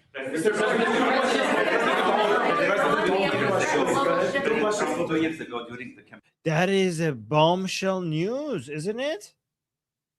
I mean, yes, for you guys. I knew a week ago. I'm taking a little monkey for the victory rest lap. For the rest of us. Oh my God. For the rest of us, not for Monkey, guys. Monkey knows all of this before it happens. But for the rest of us, that is isn't that big news though, Monkey? Like that is a huge. I think that's the most important news that we've heard so far from this. Look, the deal I want to make with the transitional government is instead of us having to argue with all these other places for a base in Europe and some other countries, we just get Isfahan, Fordow, Natanz, and Pickaxe as our bases. We are very dug in. We protect the doors from strike, of course, but we launch from there. We could put, those places can fit airplanes very comfortably. We could make it air bases where we launch from. This is a comfortable arrangement, and we will be able to protect Iran from any outside invasion. We could make sure that there's border integrity. It's a win-win, and we could help protect the public-private partnerships you make with any nation so that the oil that comes out, all those rare earth minerals, are safeguarded, and you have a better deal. You have a deal kind of like what you used to have under the Shah, where the country was becoming richer and richer. Venezuela used to be one of the richest countries on earth. It was like, in the top 10, top 5? You return to a place where meritocracy and the free market have the opportunity to make the people richer. Yeah. What do you think about those bases under American control?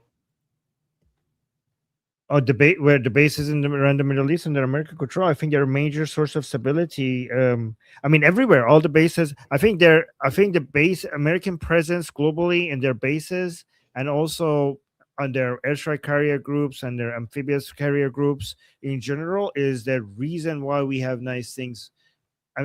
Everything that we have, every stability, every progress that we have, all the the global economy being the way it is, violence and war being at historical lows, poverty being at historical lows, child mortality being at historical lows, access to clean water being at historical lows. Everything that we have, the technology that we have, is because of the stability and because of the security that is provided by the global presence of the US military. That's what I think. I completely agree with that. And I would also say that some of the bases we have in the area, like the one we had in Jordan, is not as hardened, right? Like it was kind of vulnerable to airstrike. That was kind of the problem, that for any of these areas, the more hardened the base, the better. So to have bases in the Middle East, the most hardened base would be those. Like that kind of hardened base, it would be this thing that happened to these soldiers would be far less likely if we were working out a pickaxe. Yeah, I don't know the engineering of that, if that's possible, but if it's true, that's amazing. That's amazing. But let's go to the next video. Okay, the Abrahamic Accords. Well, the Abraham Accords have been, I think, a tremendous success. I think you're going to see a lot of countries joining pretty soon.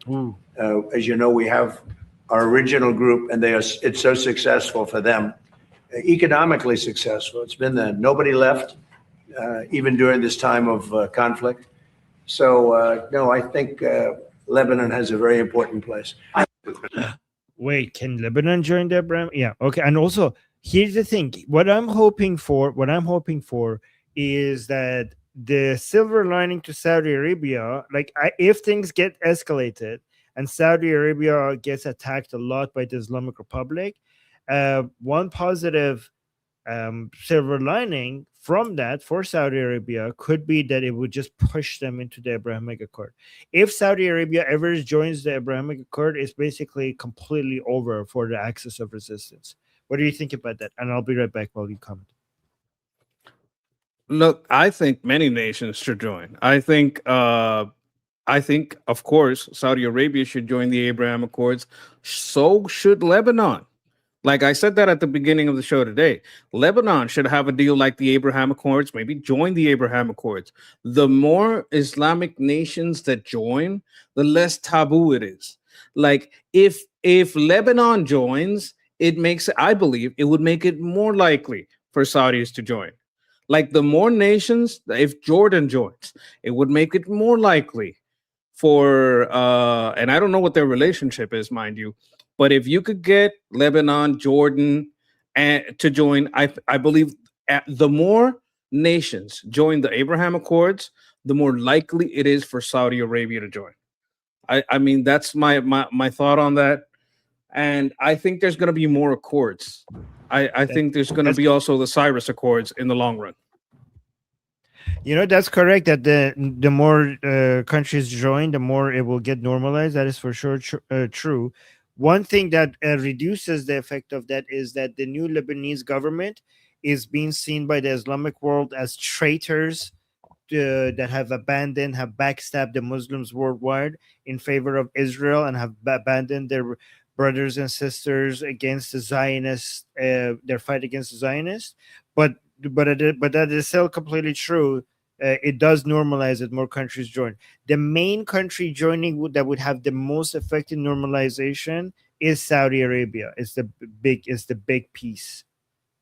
Okay, but I would ask about that. Isn't the recent moves by the IRGC on firing on all these Persian Gulf nations, these Islamic nations, doesn't that move make Lebanon's position stronger?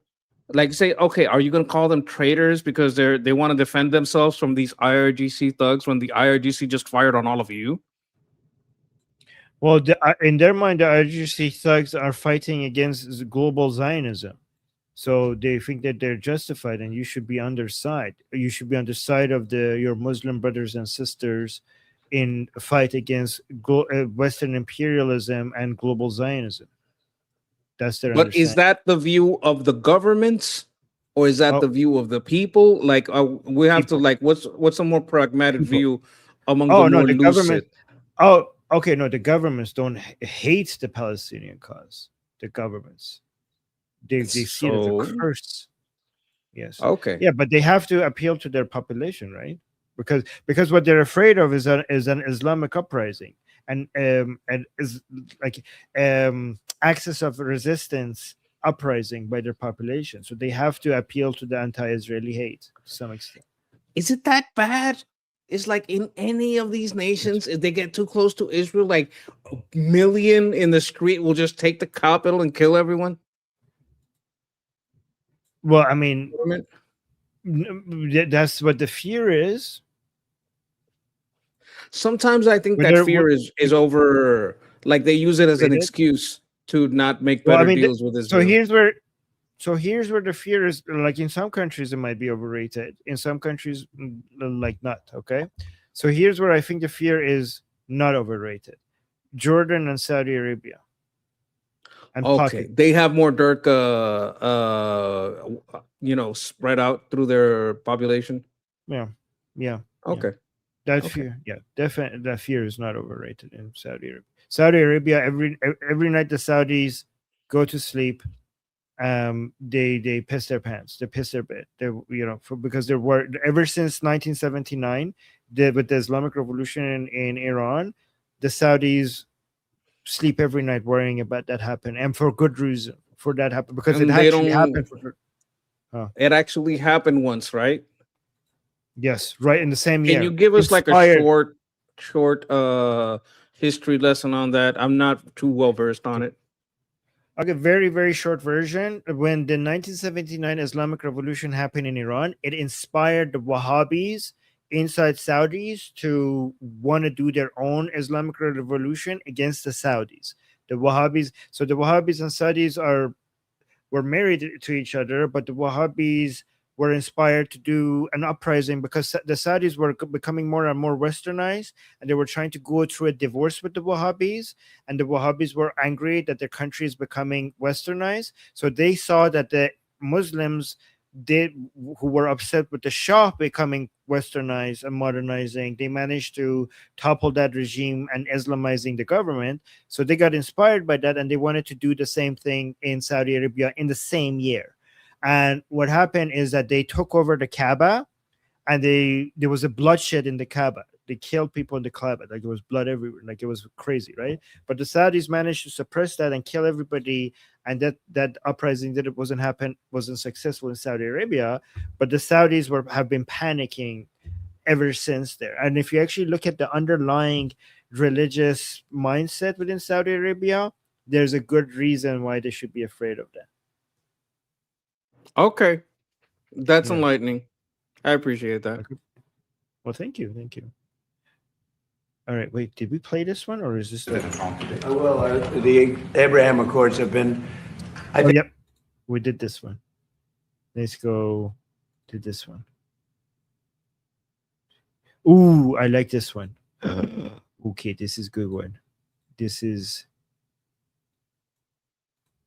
If we left today, it would take them Oh, no, we saw this part, but there's a second decades part. to rebuild, and I don't believe they could ever rebuild.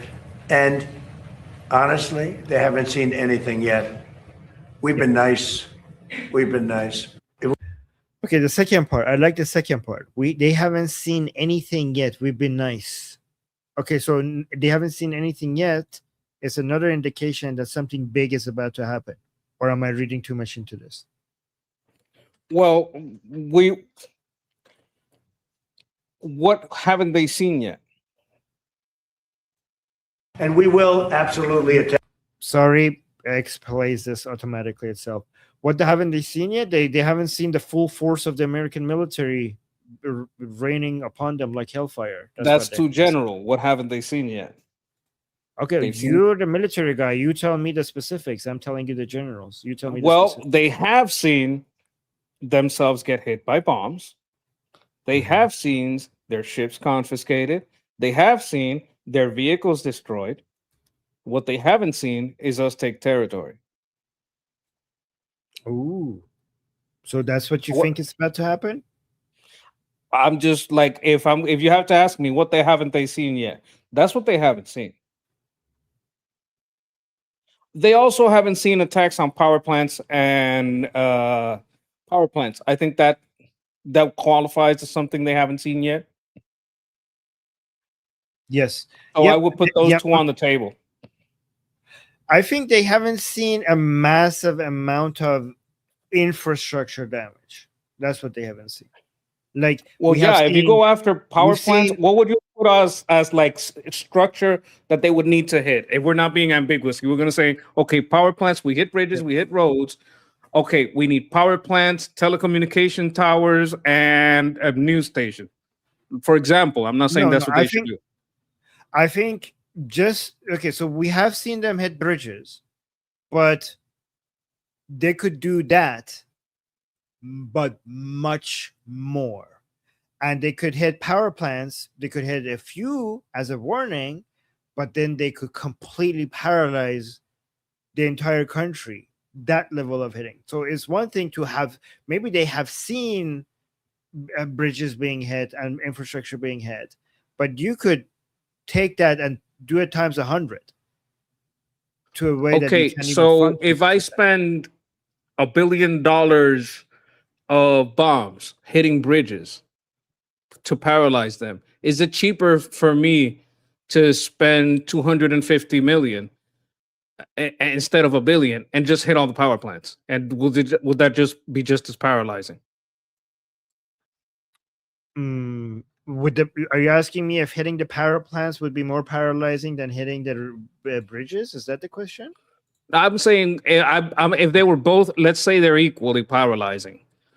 I think one would be cheaper because there's less power plants than bridges. Yeah. Here's the thing: hitting the power plants would end everything. Everything. Just the power plants alone. Okay. So it's way more important than bridges. Yes. Okay. Way more. Yeah. I would then just do that. Bridges that we have workarounds. It will slow you down, but you have workarounds. Power plants, you hit them, everything stops. So, yeah, I don't know why we haven't done that yet. Well, because he cares about the Iranian people and he wants to see if there's another option. But if it stops everything, what would happen in the street level? Well, everything will go dark. The entire military machine of the Islamic Republic will screech to a halt. Like the communication becomes very difficult. They would be like sitting ducks. There would be how many of these people are truly not life lovers, and how many would see the power go out and go to their families? My guess is 10% will die. Are willing to die. 90% are life lovers. My estimate. Okay. Interesting. I think this is an interesting thought experiment. Like if you hit the bridges, you cut the force down to 10%. Okay, most of them went back to their families. There's only 10% of them out there. What does that do for the people who are sick of the IRGC and secular? They will if there is a pause, if there is a period of pause, there would be an uprising. There wouldn't be an uprising if there's boom continuously, boom booms happening, kinetic military operations happening. But if you do that and then you pause, there would be an uprising. Okay. Okay. I'm just thinking strategically because then I would just turn off all the power plants. I could have modular nuclear power from we could put a power plant in a plane these days. Right, we could put a nuclear power plant in a Galaxy, a military plane, and fly it anywhere.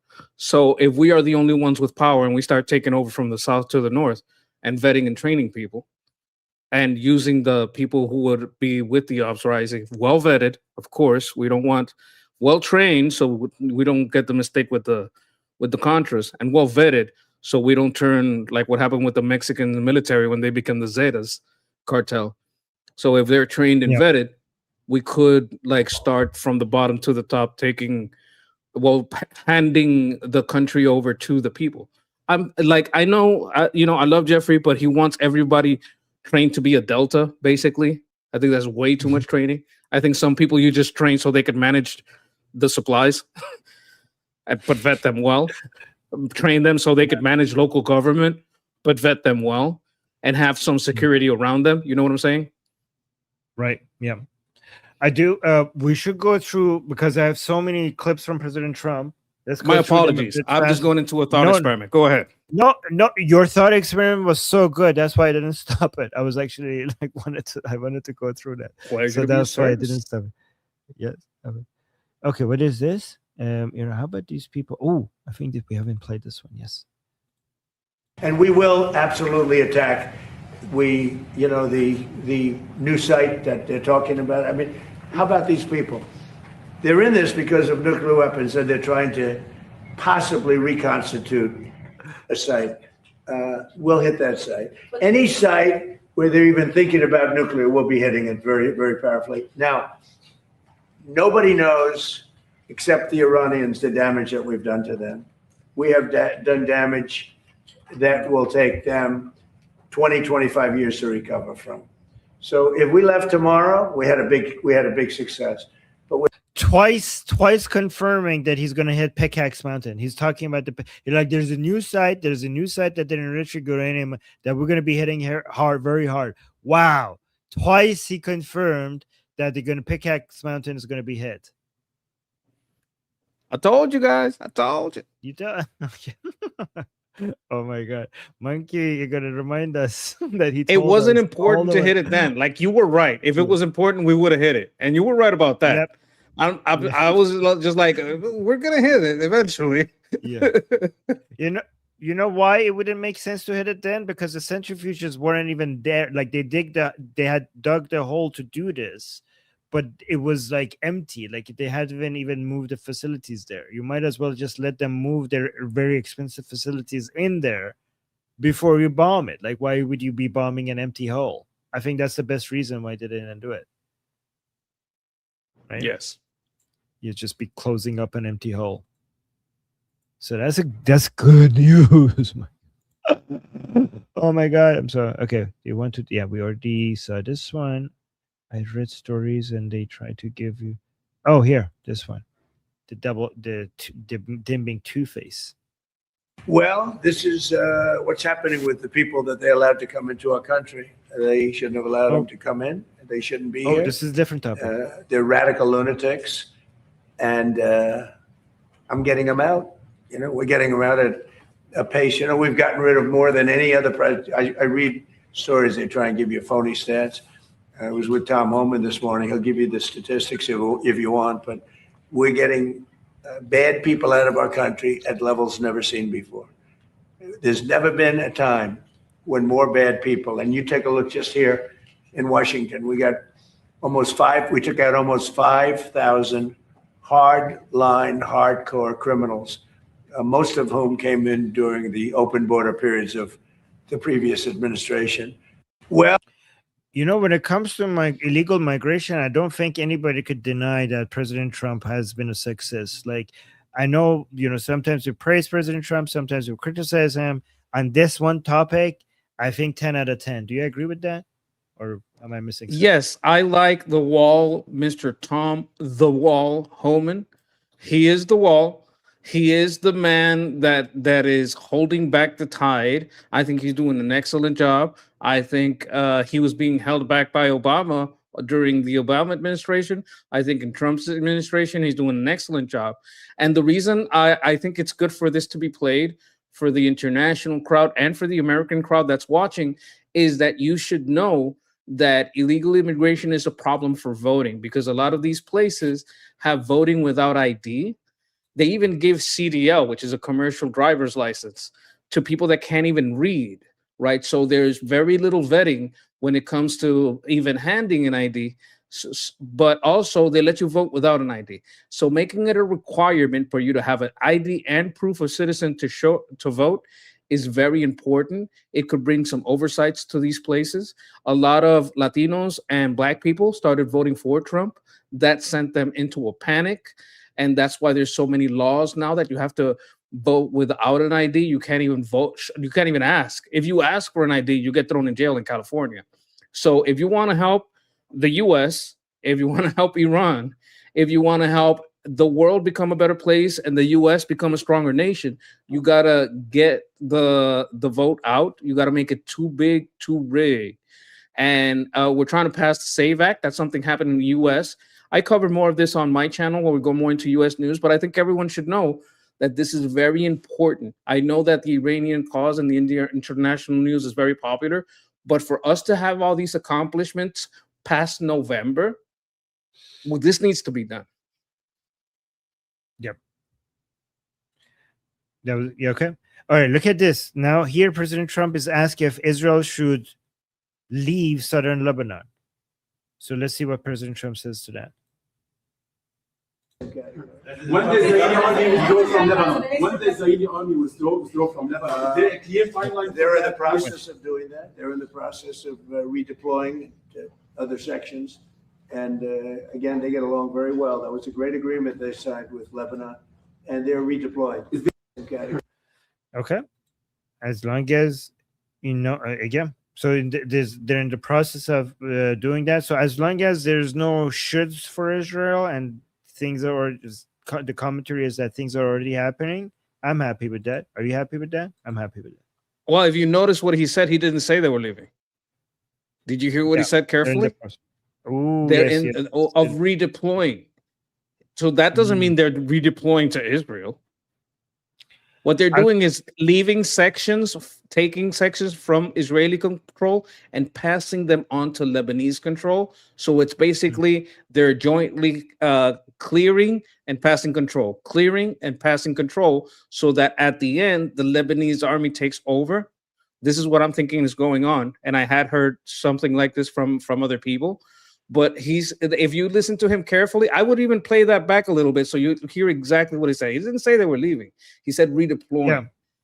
He was very cagey about it. To me, as long as there's no demands made out of Israel, I'm happy. That's my standard. When the Israeli army withdraw from Lebanon? When the Israeli army withdraw from Lebanon? Is there a clear timeline? They're in the process of doing that. They're in the process of redeploying to other sections. And again, they get along very well. That was a great agreement they signed with Lebanon, and they're redeploying. Good catch, good catch. No confirmation that they're even leaving. Yeah, it's pretty much switching sections.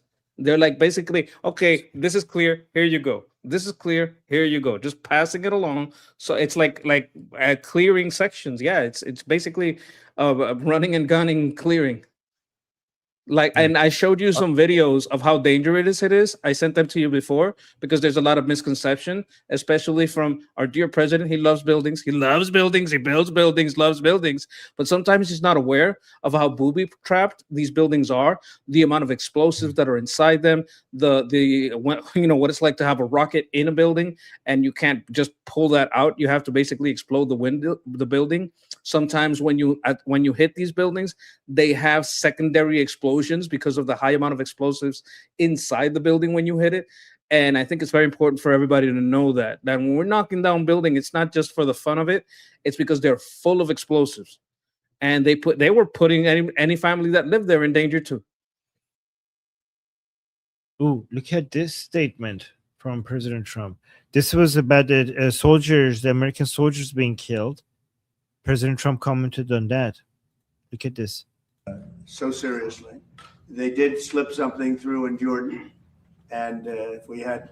Saying they slipped something, the Islamic Republic slipped something through in Jordan. It's talking about the missile getting through the defense and killing the American servicemen. And if we had other operators, would have not happened, unfortunately. But because we have the best equipment in the world, we've stopped almost everything. But when you let other people do your job, with the United States, we let other people do the job, and sometimes it doesn't work out so well. But we're going to be going and paying our respects at Dover. Okay, so he's saying the defense system was doing its job properly, but apparently he's saying the Jordan, like as my understanding is that because the Jordanians were operating the defense system, that's why the missile managed to slip through. That's what my understanding of what he's saying is. I didn't catch it right. Like that phrasing.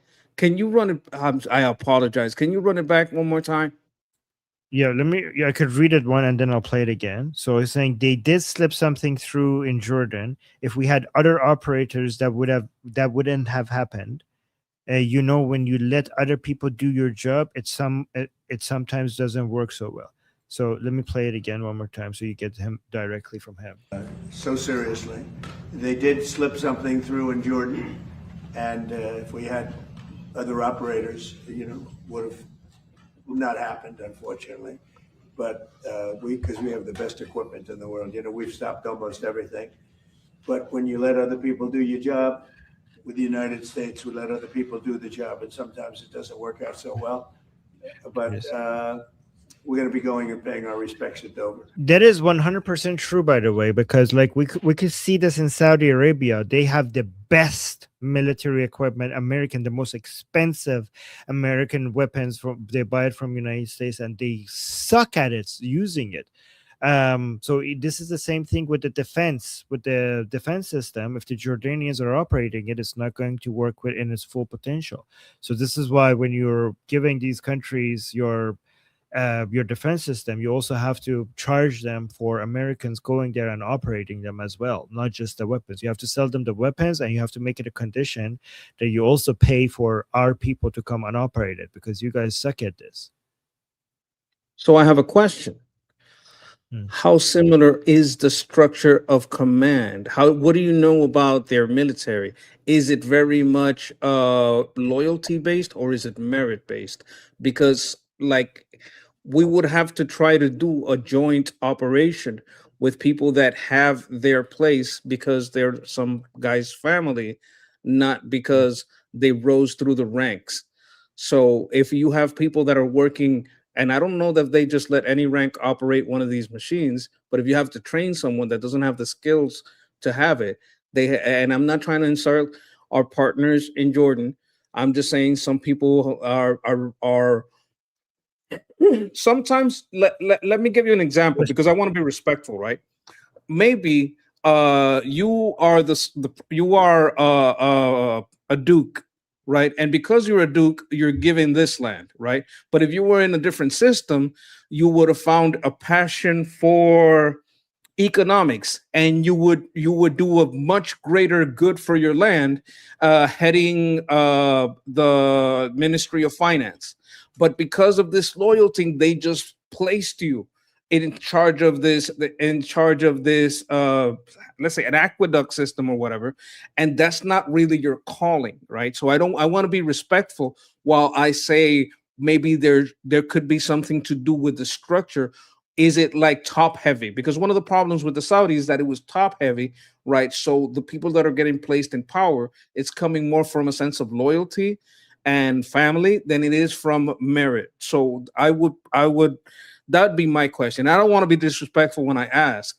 I just want to talk about it a little bit. Yeah, I mean, if you being respectful means that if you suck, we'll be honest with you. That's how you're being respectful, by not holding back when you suck, right? I mean, they could be better at something else. I'll grant them that. Okay, but so what I'm seeing right now here, I just looked it up, is that they're tactically elite but structurally weakened by tribal favoritism and limited institutional transparency. So basically, this is what the report said. Despite elite combat readiness and strategic Western alliances, the broader military structure is burdened by tribal patronage and budget opacity, basically, and also wasta. I don't know what that is. Addressing non-meritocratic promotion system and military transparency remains crucial for sustaining long-term institutional strength. So very tribal favoritism and also limited transparency weakens the Jordanian army structurally even if they have individual people working within the system. So that's So you see why I asked the question, because I think it goes into who was operating what and why. That's a very important question. yeah. Actually, I didn't even know, but now that I checked it, I was like, let's see if Monkey is right, and you hit the nail right at the head. Like that was pretty on point after I checked it, so that was pretty good. You know what you're.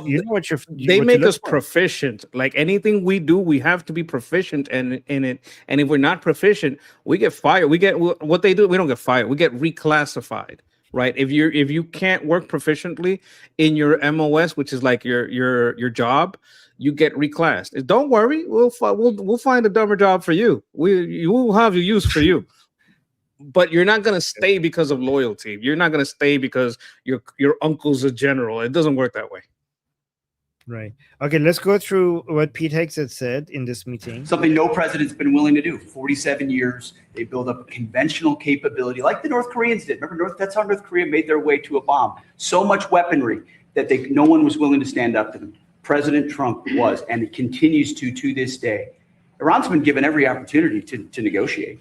To show that they're reasonable on the Strait of Hormuz. But if they're going to shoot at commercial shipping, then we're going to hit them, as the president said, 10 times harder, which every night we're degrading them further and further. And the president has all the options necessary. If they want to talk, they can talk. Otherwise, they can deal with the War Department, and we're prepared to do that. Something no. Oh, and the blockade. The rest was important, but okay. So yeah, we've heard that before, and yep, 10 times harder. That's what it should be. Honestly, they could talk, but you shouldn't even listen. But they let them talk if they need to. But you see that number? Yes, that's why I'm playing it. This one, right?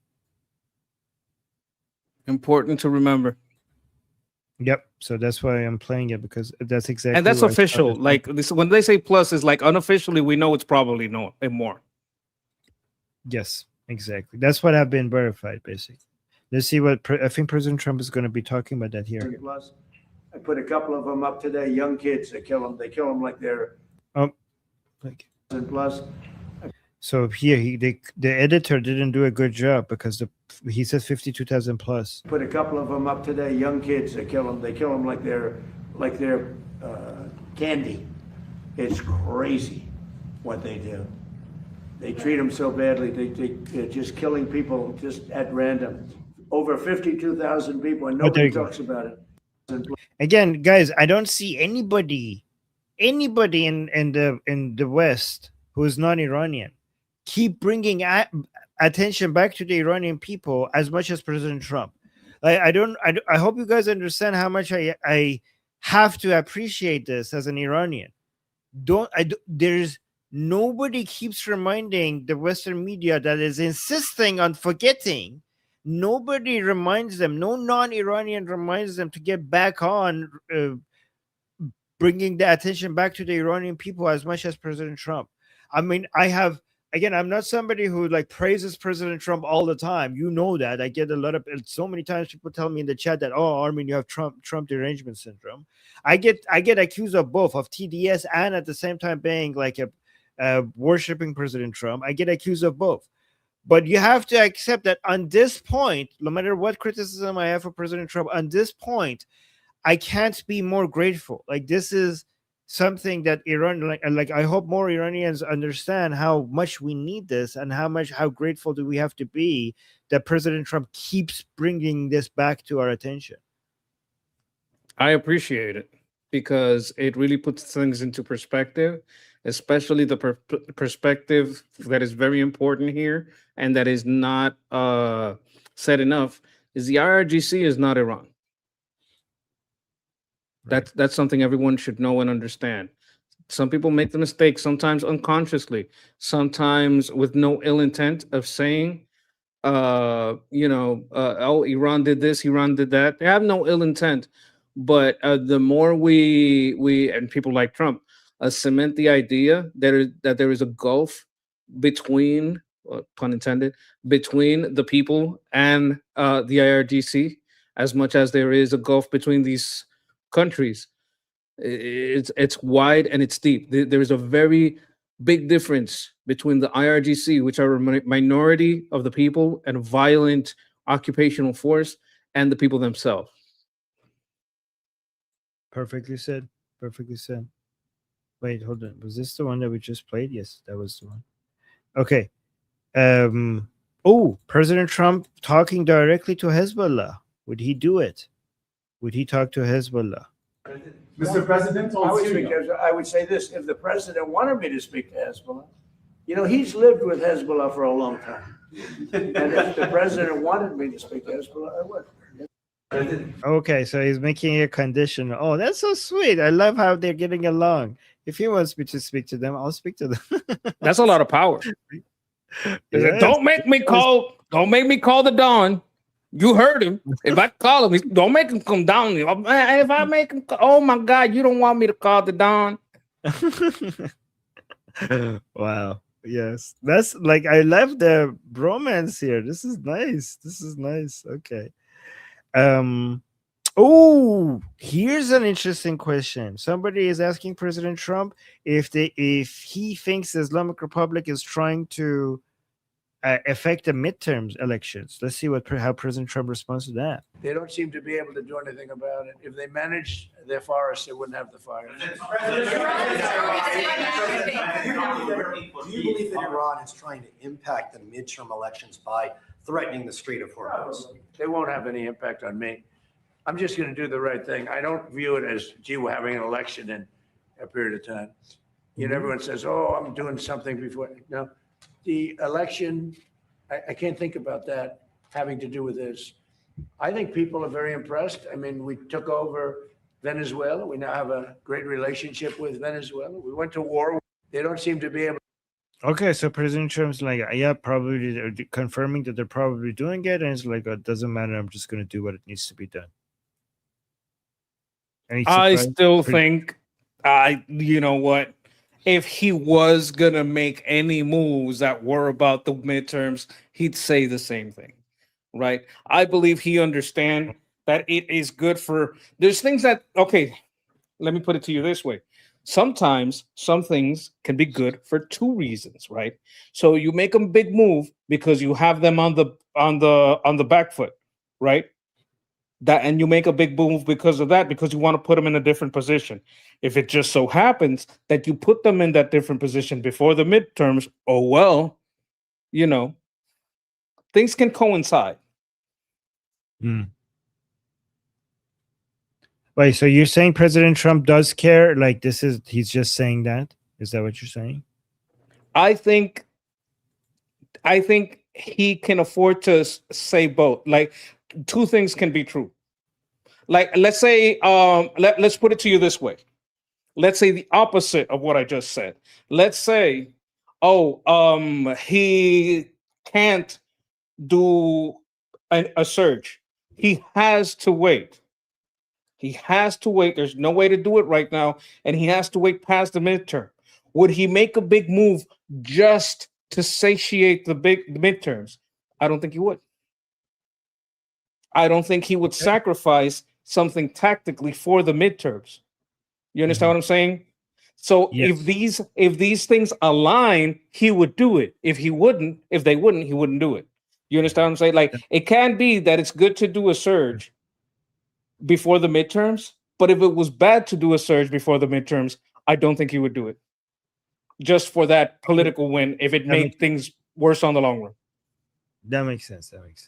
All right, so here's another hot topic on President Trump on Syria getting basically Jolani al-Shara, his new name, whether they should be fighting Hezbollah or not. So let's see what he says over here. So because that was something that became a big hot topic regarding whether, instead of Israel fighting Hezbollah, to get Jolani attacking Hezbollah instead. You mean coming in and doing something with Hezbollah? Yes. Well, it's a concept. We get along very well with the president of Syria. He's done a very good job. I wouldn't be surprised if this gentleman's going to do a job just like that. He's done a very good job. He's pulled Syria together. He would like to come in and do something with Hezbollah. He's been fighting Hezbollah for a long time. I think it'd be very effective. So it's something I think. Okay, I think he's walking it back a little bit because he's saying, well, it's a concept, something I think about, but this gentleman could do a good job with Hezbollah. I think, like, do you feel like maybe he's walking that back, that Jolani went a little bit back and focusing more on Lebanese army against Hezbollah? Well, look at the context. If he says that Jelani is needed, he's saying this guy is not up to the job to take care of his own country. He's not going to do that. That'd be political. He'd be insulting him. You understand what I'm saying? He can't do that. Like, and it is a better strategy to work with the guy in Lebanon to deal with Lebanon than to call in the guy in Syria. Definitely. But yes, saying that right now, oh, Jelani could probably do a better job in Lebanon than the guy that's over here to my right that's supposed to be in charge of Lebanon. That's an insult. He can't possibly say that. Like, he would have to, I don't think he walked it back. I think he placed more faith in Lebanon's ability to do it by themselves, which is what I said about this 2 months ago when I said Trump is just pushing Lebanon and Israel to deal with Hezbollah so some outside force doesn't have to take care of it. You two get strong on this shit so nobody has to even think about Syria. And that's what he's pushing for. He's putting this person in better. Everything I said about this is what's happened. People were so angry. This was worse than what I said about the food. People were screaming at me. They wanted me out. They wanted me to not talk anymore. I was like, I'm right about this. And here it is. So they're like, don't make me bring the terrorist. Get along or I'll bring in the terrorist. Is that what you're saying? You want the decapitator or are you guys going to handle it? Are you guys going to get along and handle this? Are you going to do some joint operations? Everything I said would happen. I said he wants them to make a deal. He wants them to do joint operations between Israel and Lebanon so them together can take out Hezbollah. This is exactly, and everybody in the chat that was here remembers, and those who weren't can go back and look at the tapes. This is exactly what I said would happen. And it's happening. It's an insult. You're offending the Israel. Oh my God! Everybody was so upset. They were so in their feelings about it. I mean, it is insult. I mean, even if it is working, it is kind of insulting to the Israelis. But like, yeah. But I see what you're saying. But it was insulting. You know, I mean, at the end of the day, it does reduces Israel's soft power in the West if you tell them that, you know, you guys flatten buildings for no reasons and you're not doing a good job and Jolani could do a better job than you. I mean, I understand what you're saying, but it has some negative effects on the soft power of Israel, especially in the West. But let's go to this video. Wait. Don't you think, like, taking that all as a given, everything you're saying is correct, but don't you think their soft power is bigger now that they're able to make a deal with Lebanon, that they're working together, that they have this give and take, that the Syrian interference seems like not even necessary. We can make a deal with our neighbors. We have more soft power. Like that's like they would lose more soft power just getting hit by Hezbollah. That's a big loss of soft power because you're getting hit with hard rockets. Yeah, like, to your I think point, this gives them soft power. To your point, the biggest way to get soft power is to win, right? So to your point, but also I do think we need to leave room for reactions like that. You know, just because long term it benefits you, I do think that it's justified that when you hear that narrative against your country, for you to react to it, you shouldn't just take it, because maybe even if there is a long-term point to it, I do think the reaction is justified. I think both could be true. Like what you're saying is true. This is absolutely true. I completely agree. If they weren't wrong, I couldn't be right. I'm laughing. Right. I'm like, that's a joke. That's a joke. Right. Chat, come on, chat. I was joking. I'm just kidding. I'm just poking a little fun.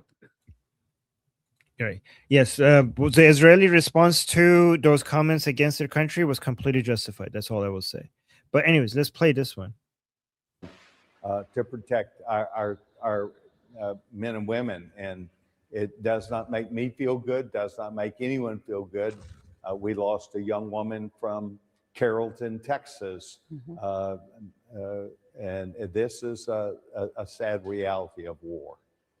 Yeah, we're showing her face on the screen now. Private Isabella Gonzalez from Carrollton, Texas, is one of those lives that were lost.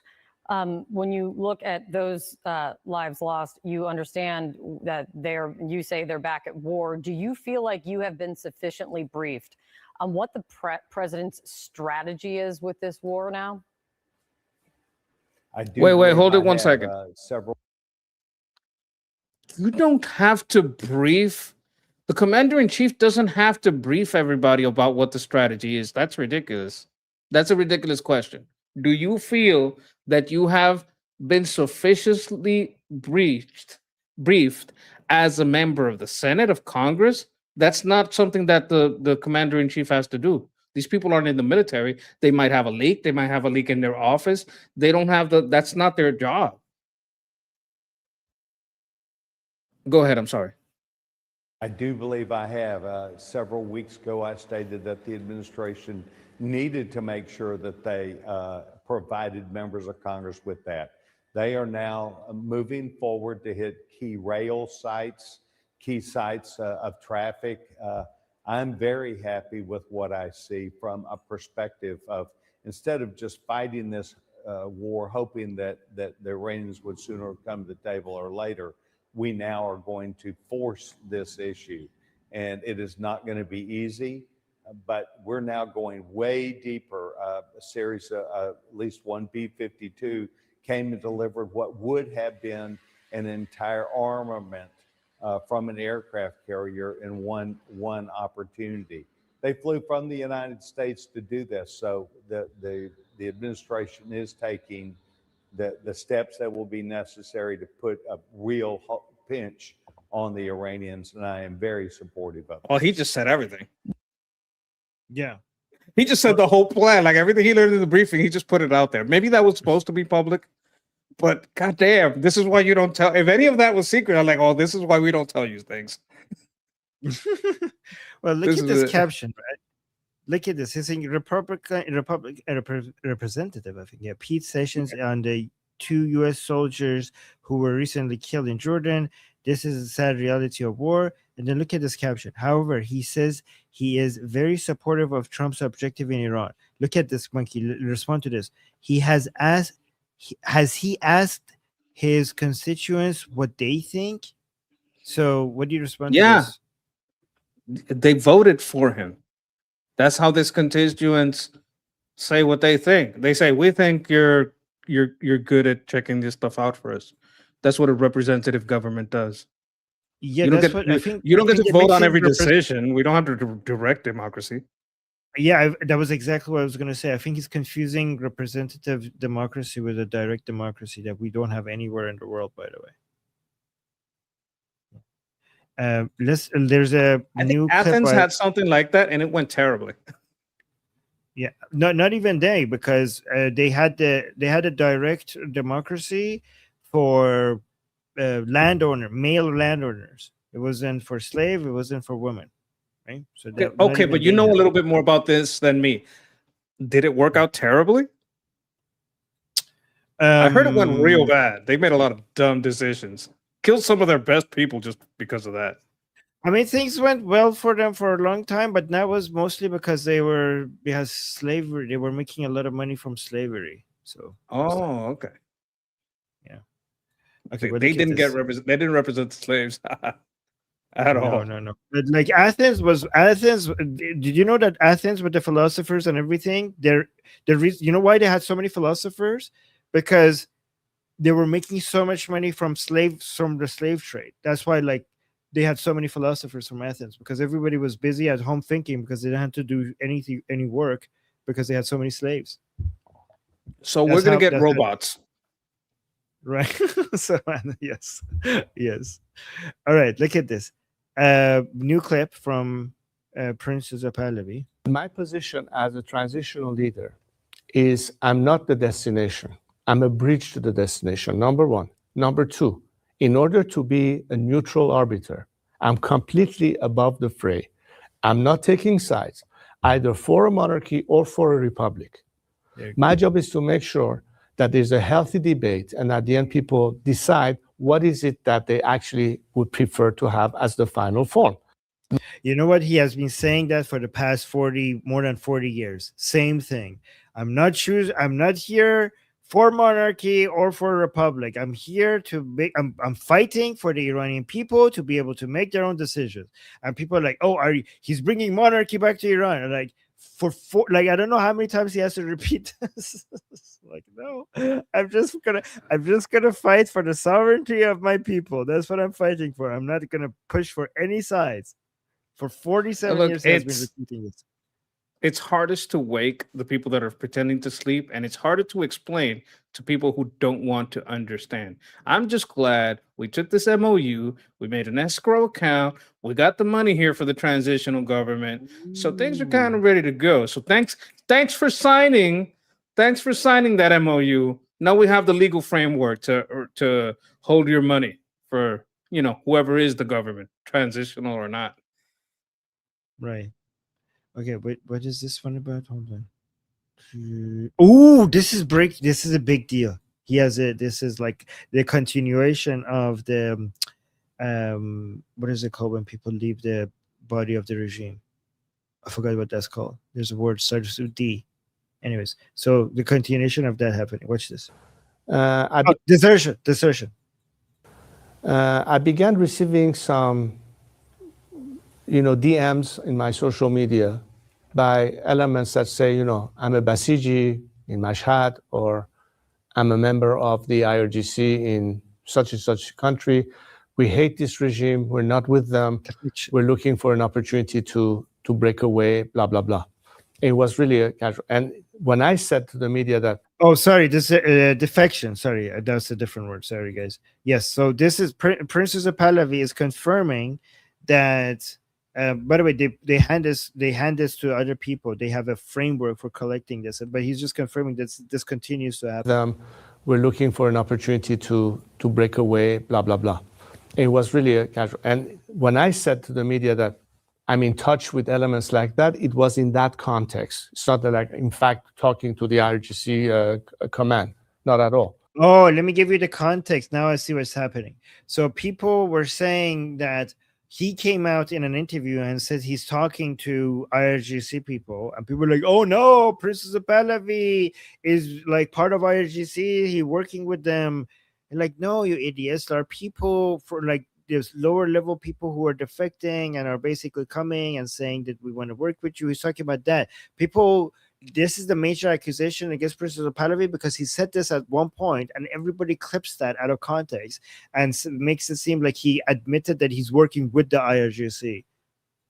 But there were elements of the Basij, of the Sepah, of course the military as well, that would communicate with me, discreetly, and obviously as a sign that, this is what the deal is.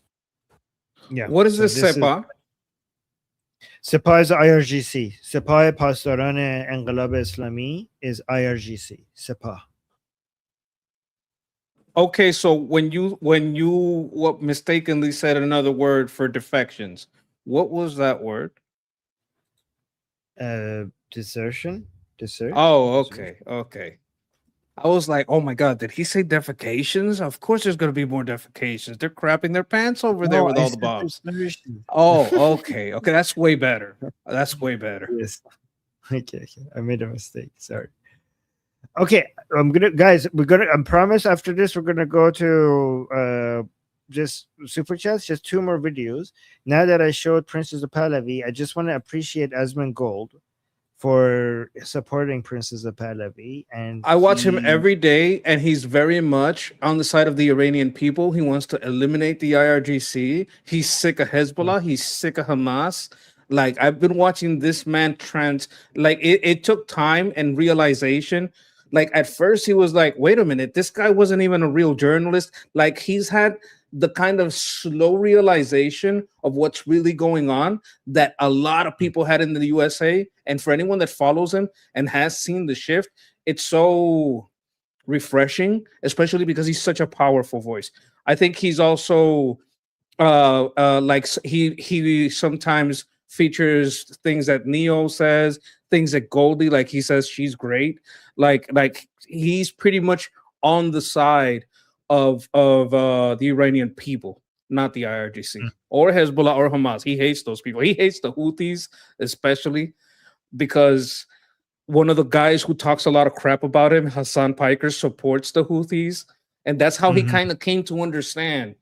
It's a different road to get into it and understand, but the road that leads to understanding, whatever got you there, understanding is the goal.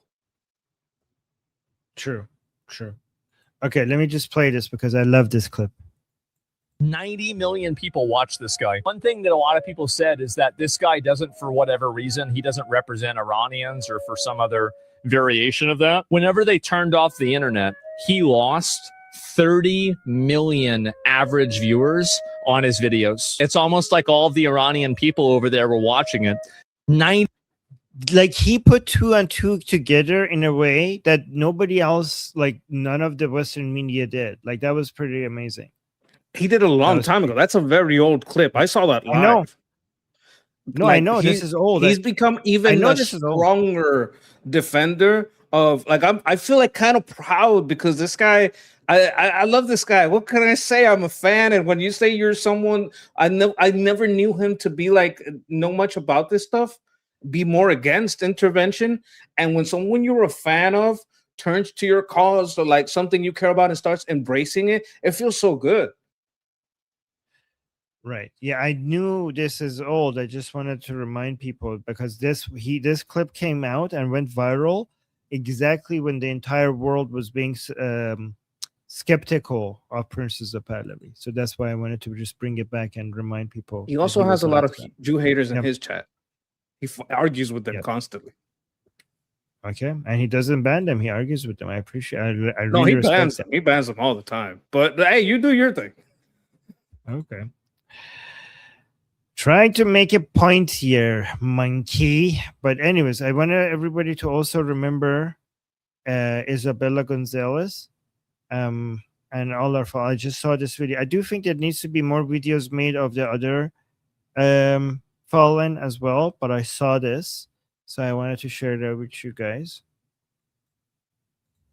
This is Isabella Gonzalez. She was 19 years old, and on July 17th, in Jordan, she was one of 2 of the service members whose lives were taken while serving the United States Army. She graduated from Hebron High School. She was part of the class of 2025. At the young age of 19, Isabella showed more bravery than 99% of this world's population. She saved more lives at 19 than I would say 98% do by the time they reach 90. She enthusiastically, with pride, chose to be exactly where she was and chose to do exactly what she was doing. Now, I never had the honor of meeting this incredible person, but I do have the opportunity of making sure we never forget her name. And we all are aware of the sacrifice she and her family have made. Thank you, Isabella Gonzalez, for serving your country and for serving us the way you did.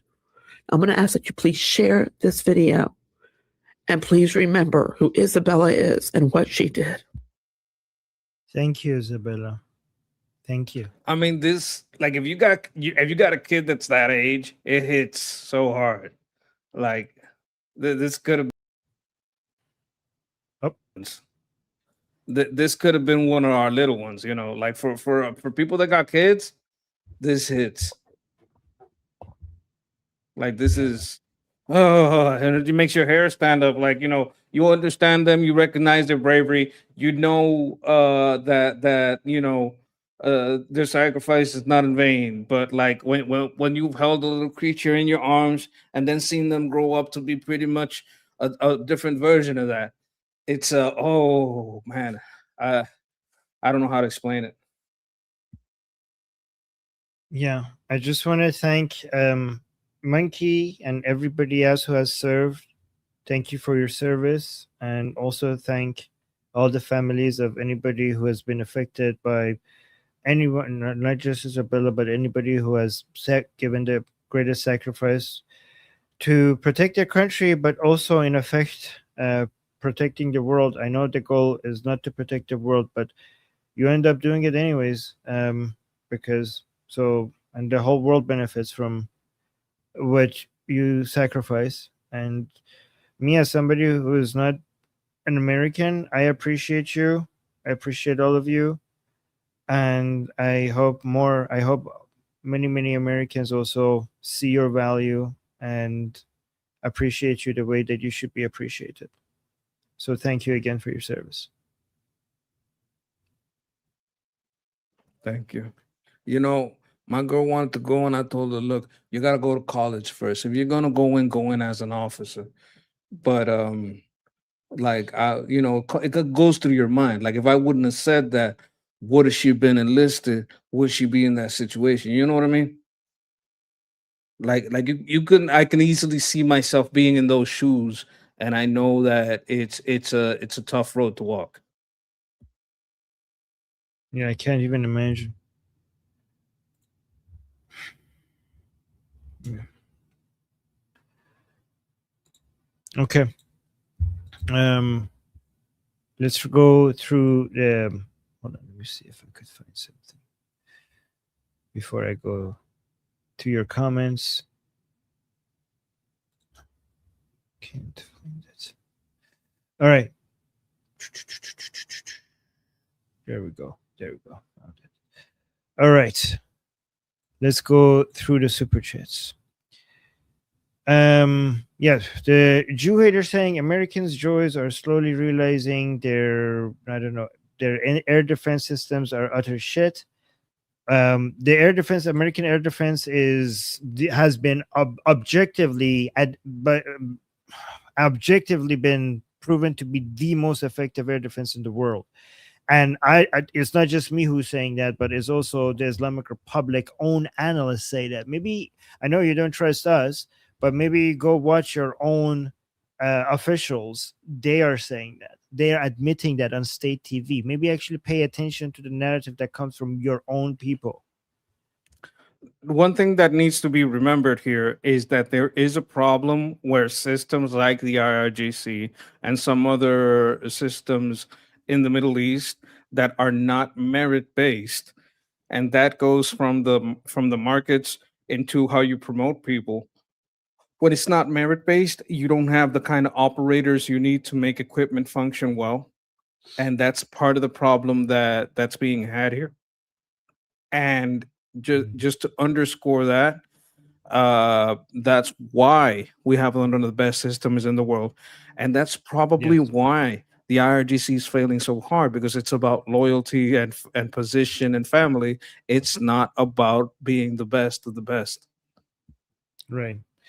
Exactly. This is why, guys, this is what saves you is your fundamental values. Do not sacrifice your values. Even when it gets really difficult, sometimes you feel like, just right here, let's wait, if we could just give up our values just a little bit so that we could destroy our enemy a little bit more effective. That is a short-term gain for a long-term loss. United States became superior because of its fundamental values. Do not move an inch away from your values. That's how you got what you got. That's why you're the most powerful country in the world. Yes, Fleshy, thank you. go on. No, thank you. Fleshy Interloper, thank you for the super chat. Saying Jew hater is giving me a break. Maybe I'll have a nap. Thank you. Yes, he does fund Zionism very effectively. Rest is important. Yes. And Jew hater saying the Houthis' reaction to this Jew-backed organization who will get put down faster than I got propped up. Is that okay? So this is good. This is good. He's like, the Jew hater is praising the Houthis as these like tough motherfuckers. But the Jews are in Sana'a all the way, right? They're deep in there. Oh my God, you got infiltrated. Let me show you. Let me show you the Houthis, Mikey. You're gonna love this. Okay, look at this.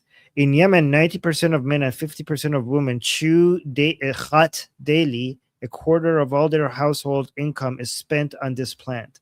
Alcohol is haram, yet they are all drug addicts. Make this make sense. Look at this. This is what the Houthis do. This is another reason why they're so poor. What does this do to your what kind of high is this? It's this really weird drug. Look at this. This is what Jew hater praises. Look at this, guys. Look at these barbarians. Look at this.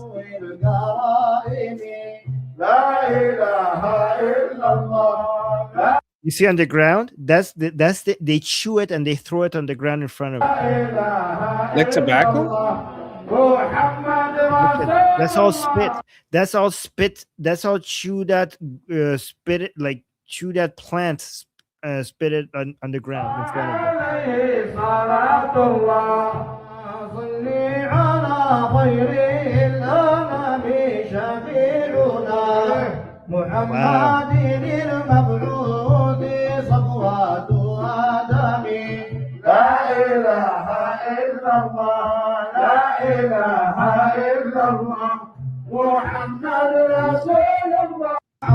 La ilaha illallah Muhammad Rasulullah. They're saying that there's no God but God and Muhammad is his prophet. This is their culture. This is what Jew hater is praising in the chat. This is what he thinks like they're great warriors. Look at this. Look at this disgusting. But why are they chewing? What does that grass do to them? Do they get drunk? It makes them high. No, it makes them high. It's like a drug. It has a high. It's like No, I opium get- or something. It's like opium, so it's a it's a downer, not an upper. I don't. Oh, I don't know. They seem mellow. I don't know much. Okay. Yeah. I don't know the effect of it. I don't know. I don't know the difference. Look, Americans, stay away from this because I know what you would do. no, but look at this. This is I the saw this Breaking is what- Bad. They'd make this 10 times more powerful. Okay, but let's look at this. This is what Jew hater is praising as the people. They spent all they this is why they're poor, other than the fact that they're Muslim and jihadi, but it's also because they're look at this, because they're like spend half their income on this. This is what they do on their free time. Any money that they make goes to this. I bet their teeth are green. They always have this thing like they have like they're always something like even when they're not here, they always have they're chewing something. No, because in America we had chewing tobacco, but it doesn't like make you high. It's a different thing. So I can kind of see it, but like sitting down and doing it like that, like it's something that people do on the go. Like I had to deal with it because I don't like it. But when I was in the military, there are people, the good old boys that got some chew. And I think they've replaced it with Zins. That's the new thing. I've never tried a Zin, but they do that now. But it's not so much of a high that you'd sit down and do it all day. So this must be a more powerful drug. Well, it is a more powerful drug, and they give it to their children. Look at this. You see their mouth like up, like always like this. Hold on, let me bring it up. Let me see. Yeah.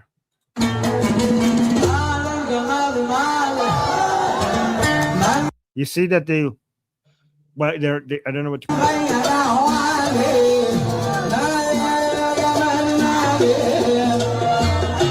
you see, all of them have it. Like all of them have it. It's basically the chewing hot.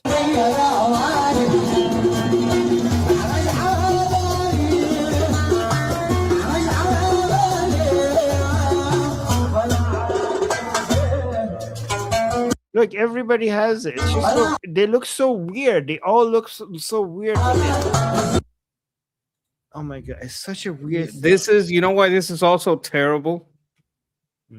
Because once you get a kid addicted to something, you can get them to do anything. And I don't, these guys may go beyond the goats and start messing with these kids. Right, they do. They definitely do. This is what they do. And it's interesting because some people celebrate this. They think it's beautiful. Like, look at this. Like, some people like celebrate this as a beautiful culture or something. They make arts about it. Like, oh wow, so wholesome. They have this. What is this? Guys, all cultures are equal, apparently. Okay. No, not at all. Not at all. That's one of the. Oh my god, hell no. Yeah, I was being sarcastic. No, but that's one of Nux's favorite phrases, and you just give me a flashback. All cultures are equal, guys, and then he shows some horrible thing like that. By the way, Jewader, thank you so much for giving me an opportunity to make fun of your people. Okay, Sayed with a super chat saying, "Thank you, Armin and Grease Monkey. Great job, guys." Well, thank you. Thank you. I appreciate that. Appreciate that. Thank you. And then Fleshy Interloper saying Hezbollah still nastiness in Becca. What does that mean? Hold on. I don't know where that is. Nestin Bika, Southern Province. I don't know what SP means. It could be Southern Province. Here, let me figure this out myself. I could. Like, because of where Hezbollah, the context, I would think it's Southern Province of Lebanon. Yeah, there's not enough room. That's the problem. I'll get AI to decode your message. You know what? I should make a gem. I should make a. Okay, he's asking. There you go. He's asking if Hezbollah still maintains a major stronghold presence in Lebanon, Bekaa Valley. Oh, that's okay. See, AI decoded it.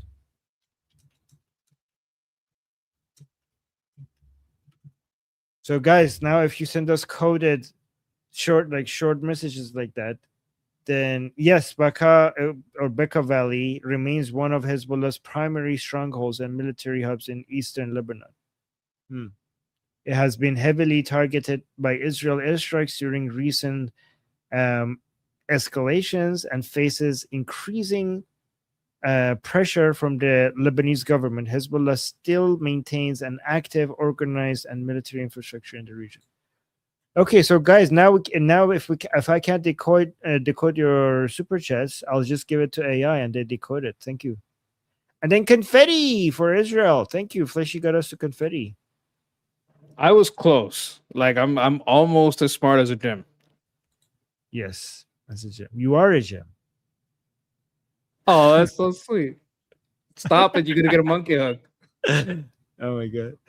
All right. The real Saw with a super chat. By the way, speaking of Lebanon, the real Saw is Lebanese American, saying Lebanese president is Christian. He's not anti-Israel. Lebanon will have to work with Israel for a lasting peace. True. Like the whole Middle East has to realize that. Lebanon is shifting from being an IRGC puppet to an Israeli, not to Israeli puppet, and to an Israeli one. I wouldn't say puppet. I would say ally, to an Israeli ally. And I'm totally fine either with it. I wouldn't say an Israeli puppet because the relationship would be win-win. It's more of an ally than a puppet when it comes to Israel, at least. Also, by what we saw today, like the president is giving a lot of respect to the president of Lebanon, the president of the U.S. Yeah. So there seems to be an effort to let everyone know, hey, make your own deal with Israel, and the world will recognize you as an up-and-comer, not a puppet, as your own thing, right? Because that's what's kind of happening with Lebanon being in the White House, getting recognized, having a deal with U.S. Like these are all things that make it more independent, so that the partnership that they have with Israel will be more equal. Yes. Also, Lebanese government is going to have a lot of leverage, but when the United States is backing it as well. And thank you, Real Cell. Thank you for the super chat. Jew hater saying, remember when Fox News was all macho during the first few days? Look at their pathetic faces now and their tune. Oh, wait, let me see. I have an answer for that. Here. There you go. Here, you want pathetic? Pathetic face. Here, Jew hater, this is your people. Here. Don't make me bring out don't make me bring out the pathetic faces of your people. La ilaha illallah. La ilaha illallah. La ilaha illallah. You want pathetic? I'll show you pathetic. He has to make one of those Washington Redskin avatars that he has, but like, put it on it Yemeni Houthi and have a big old bubble right there on the cheek on his avatar. Yeah. Just so he can represent himself better. So Judah saying, I think Pahlavi will rule Iran before GTA 6 comes out. Well, we got your supreme leader before GTA 6, so we got that. Go cry about that. So there you go. Oh my God, I have such good responses to this. The real Saw with a super chat saying, No, they're saying Suez could be at risk. Americans always go to the extreme when explaining things. They think that Suez could be at risk. I honestly don't think that's what he meant. I think that because he said the Islamic Republic is threatening the Suez Canal, I think, maybe Monkey is right. Like, I think he was talking about Bab el-Mandeb, because there's, like, what he was saying was basically, like, at face value was not true. Like, the Islamic Republic was not directly threatening the Suez Canal. But I agree with you that Suez Canal is at risk for sure. I mean, anything that puts that entire, I mean, if you basically close Bab el-Mandeb, I don't know if the Suez Canal will be able to maybe handle the load after that. So yeah, at the end of the day, I mean, the whole world is at risk. So there you go. And thank you, the real self, for the super chat. Jue there with the super chat saying, "Greasy." Okay, well, no, this is to you. I'm not gonna highlight. If you highlight, I will highlight. I will read stuff if it's attacking me. I'm not gonna do that to my co-host. Okay, so you just attack me. I will highlight though. Julia saying more US soldiers, I think, died from CDL than this freedom mission. You know what it means? No, what is that? A Commercial driver's licenses. Oh, okay. You know what, we like people in California, especially in California, started giving people who don't know how to read English commercial driver's license. So they're driving a 16-wheeler, but they can't read the signs on the road, and it's led to, like, that's killed about 40 people. Like there's been a lot of accidents because of CDLs given to illegal immigrants. That's been a big problem. A few of them made a lot of headlines because they were caught on video, but I mean, he's literally technically correct. You know what is true is that Iranian people are dying in the hundreds of thousands every year because of the low quality roads and cars over there. Oh, you showed me the death trap, that they have a death trap car. The That coffin is just the lit. weapon of mass destruction. If anybody gets to import those. What is H. Paul there? I don't understand that part of the super chat.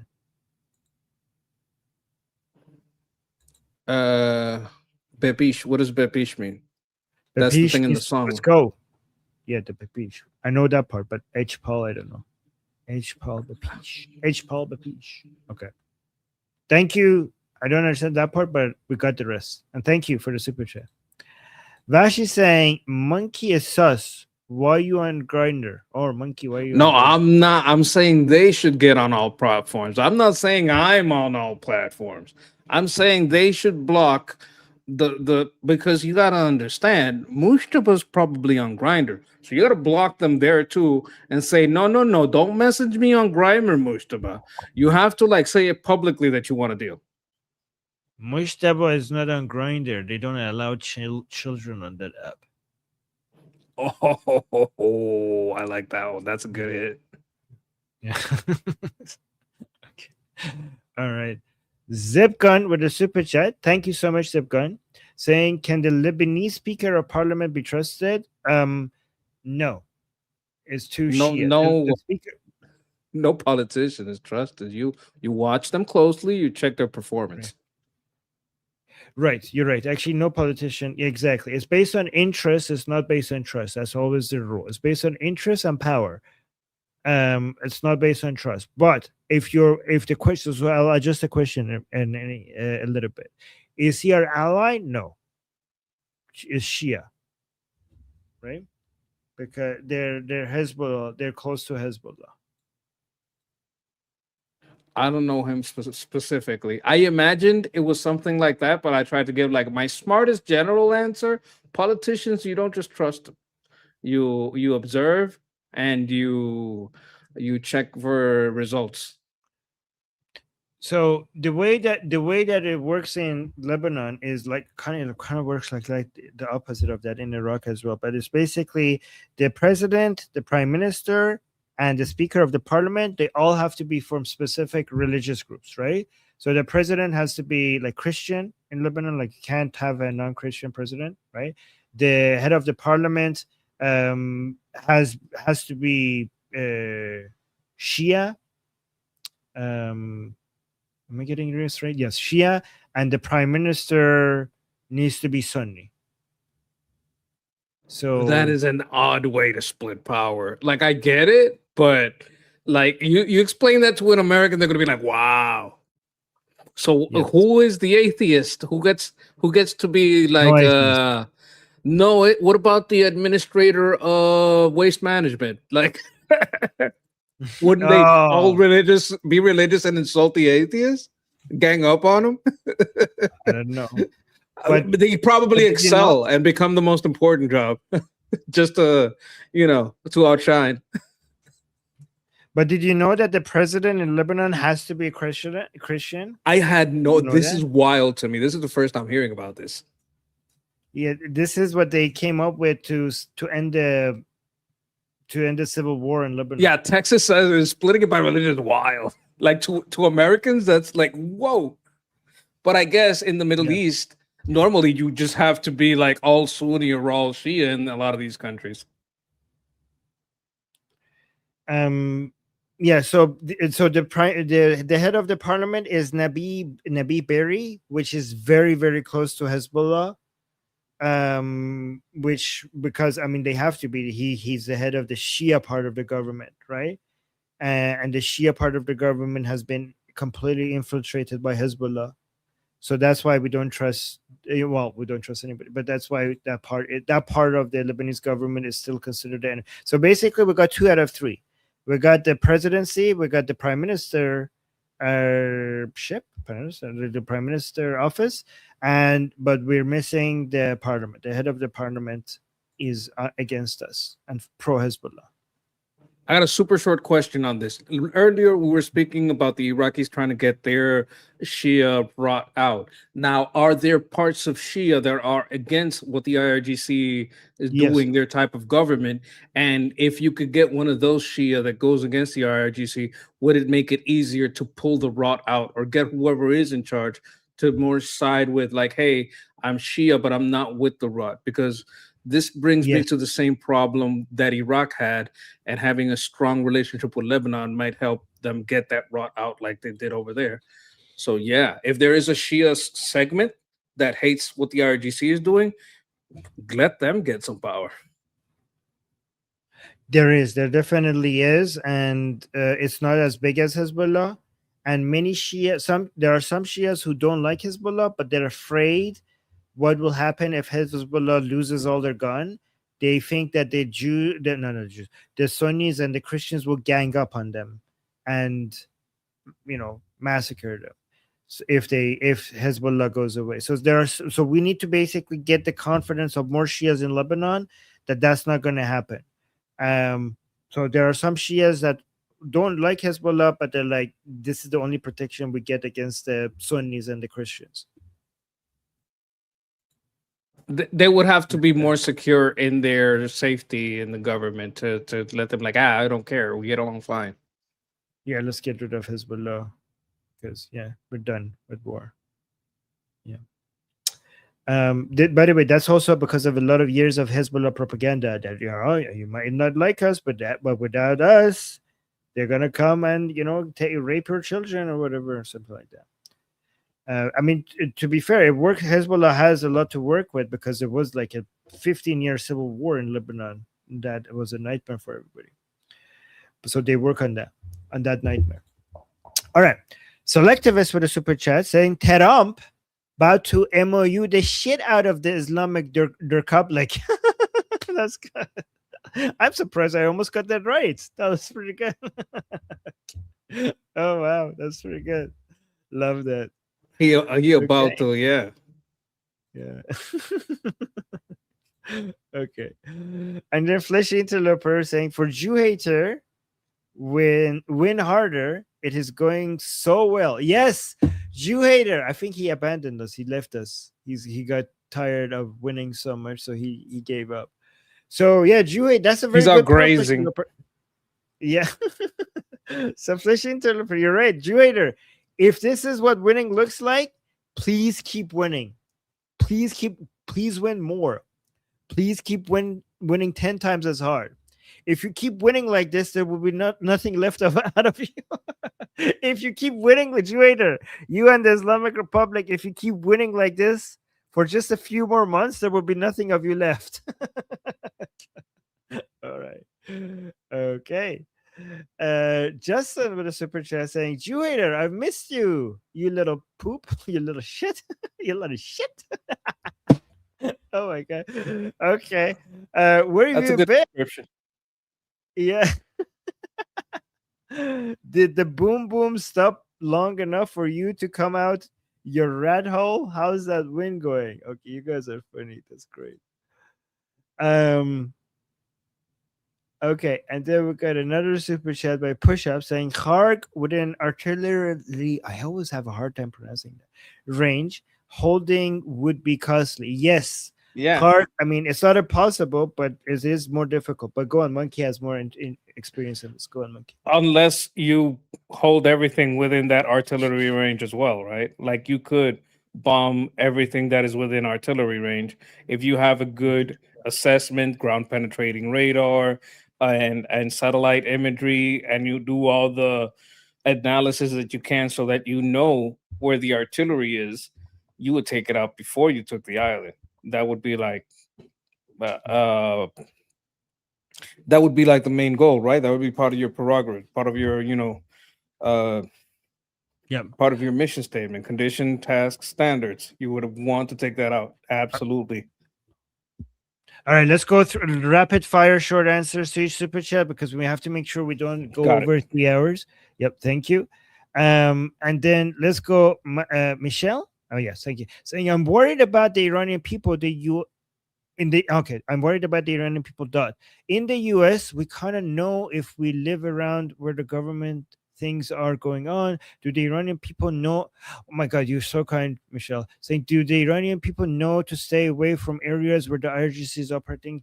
Okay, so they know, but they're unfortunately a lot of them are forced to still go. So yes and no.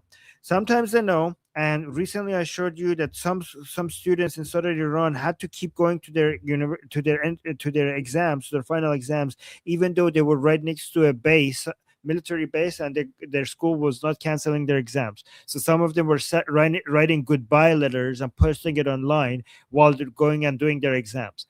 So sometimes people can avoid it. Sometimes, like Iranian people, a lot of them don't have enough mobility to be able to just go do stuff somewhere else, right? So it is difficult. But sometimes you know that you're next to a base.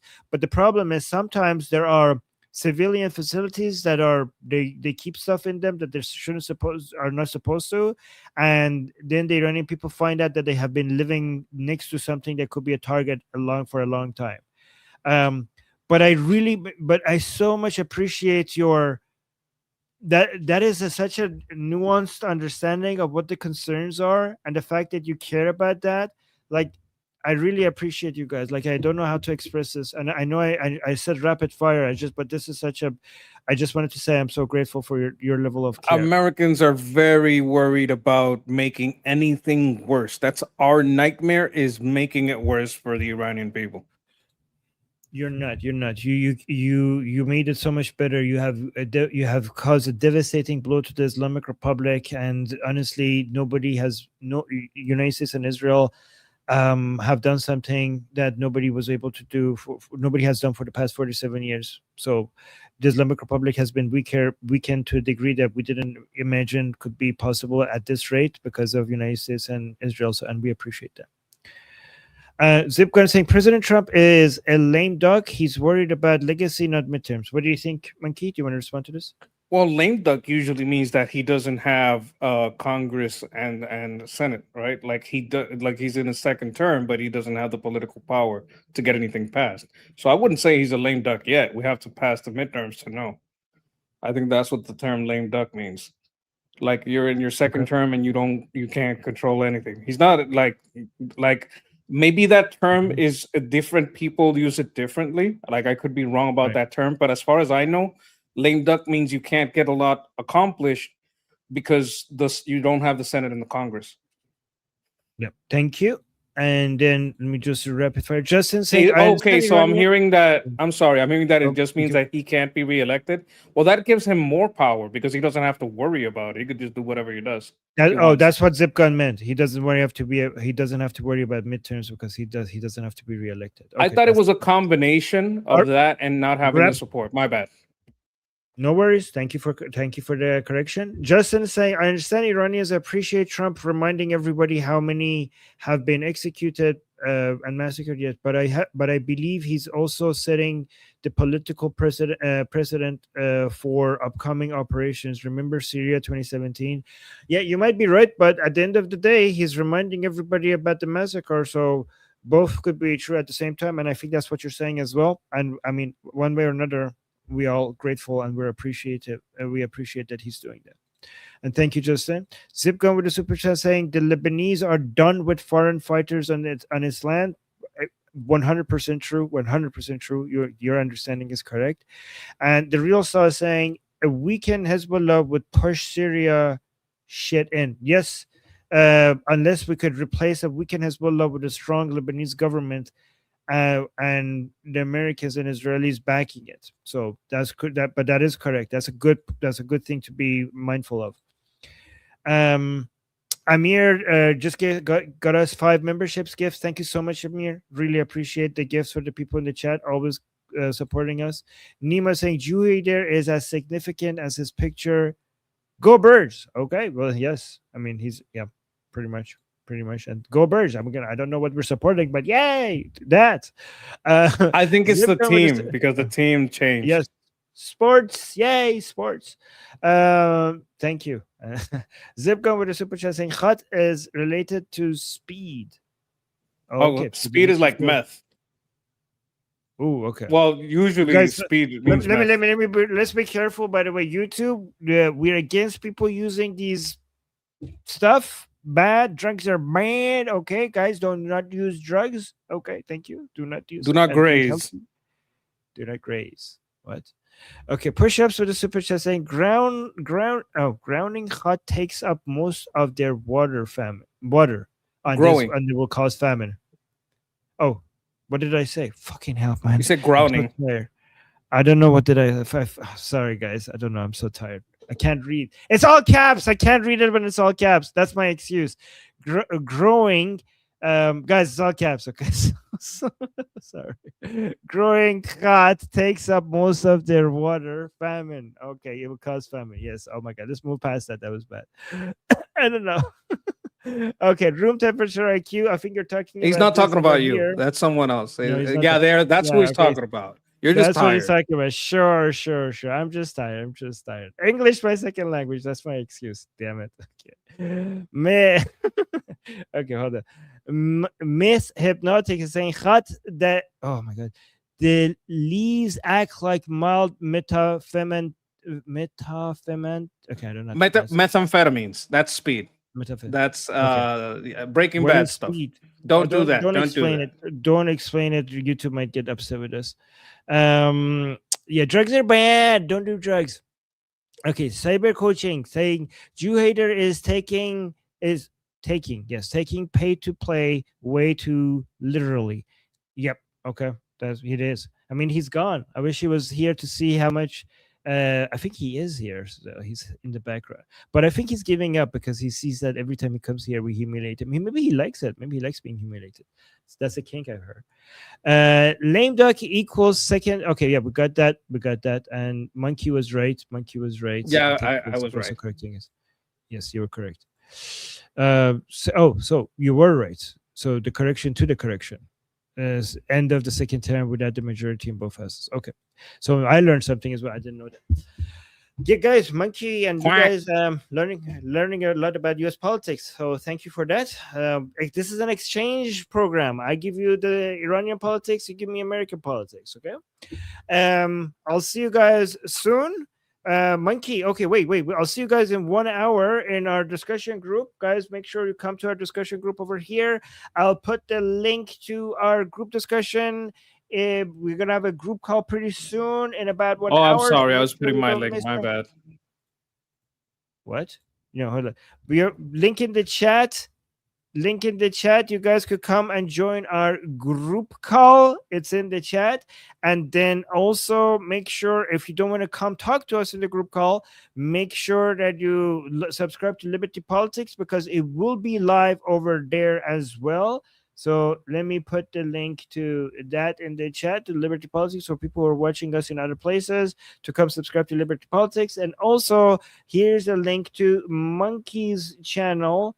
Let me bring this up, Monkey's channel. Make sure you go subscribe to the Monkey. Support his channel. Make him to get him to 1,000 subscribers. From 745, 8 away from 750. If you guys want to help me get to maybe 750, maybe 8 of you can join. Maybe 8 of you can click that link. We come in the afternoon between 9 and 10 and talk about that American stuff.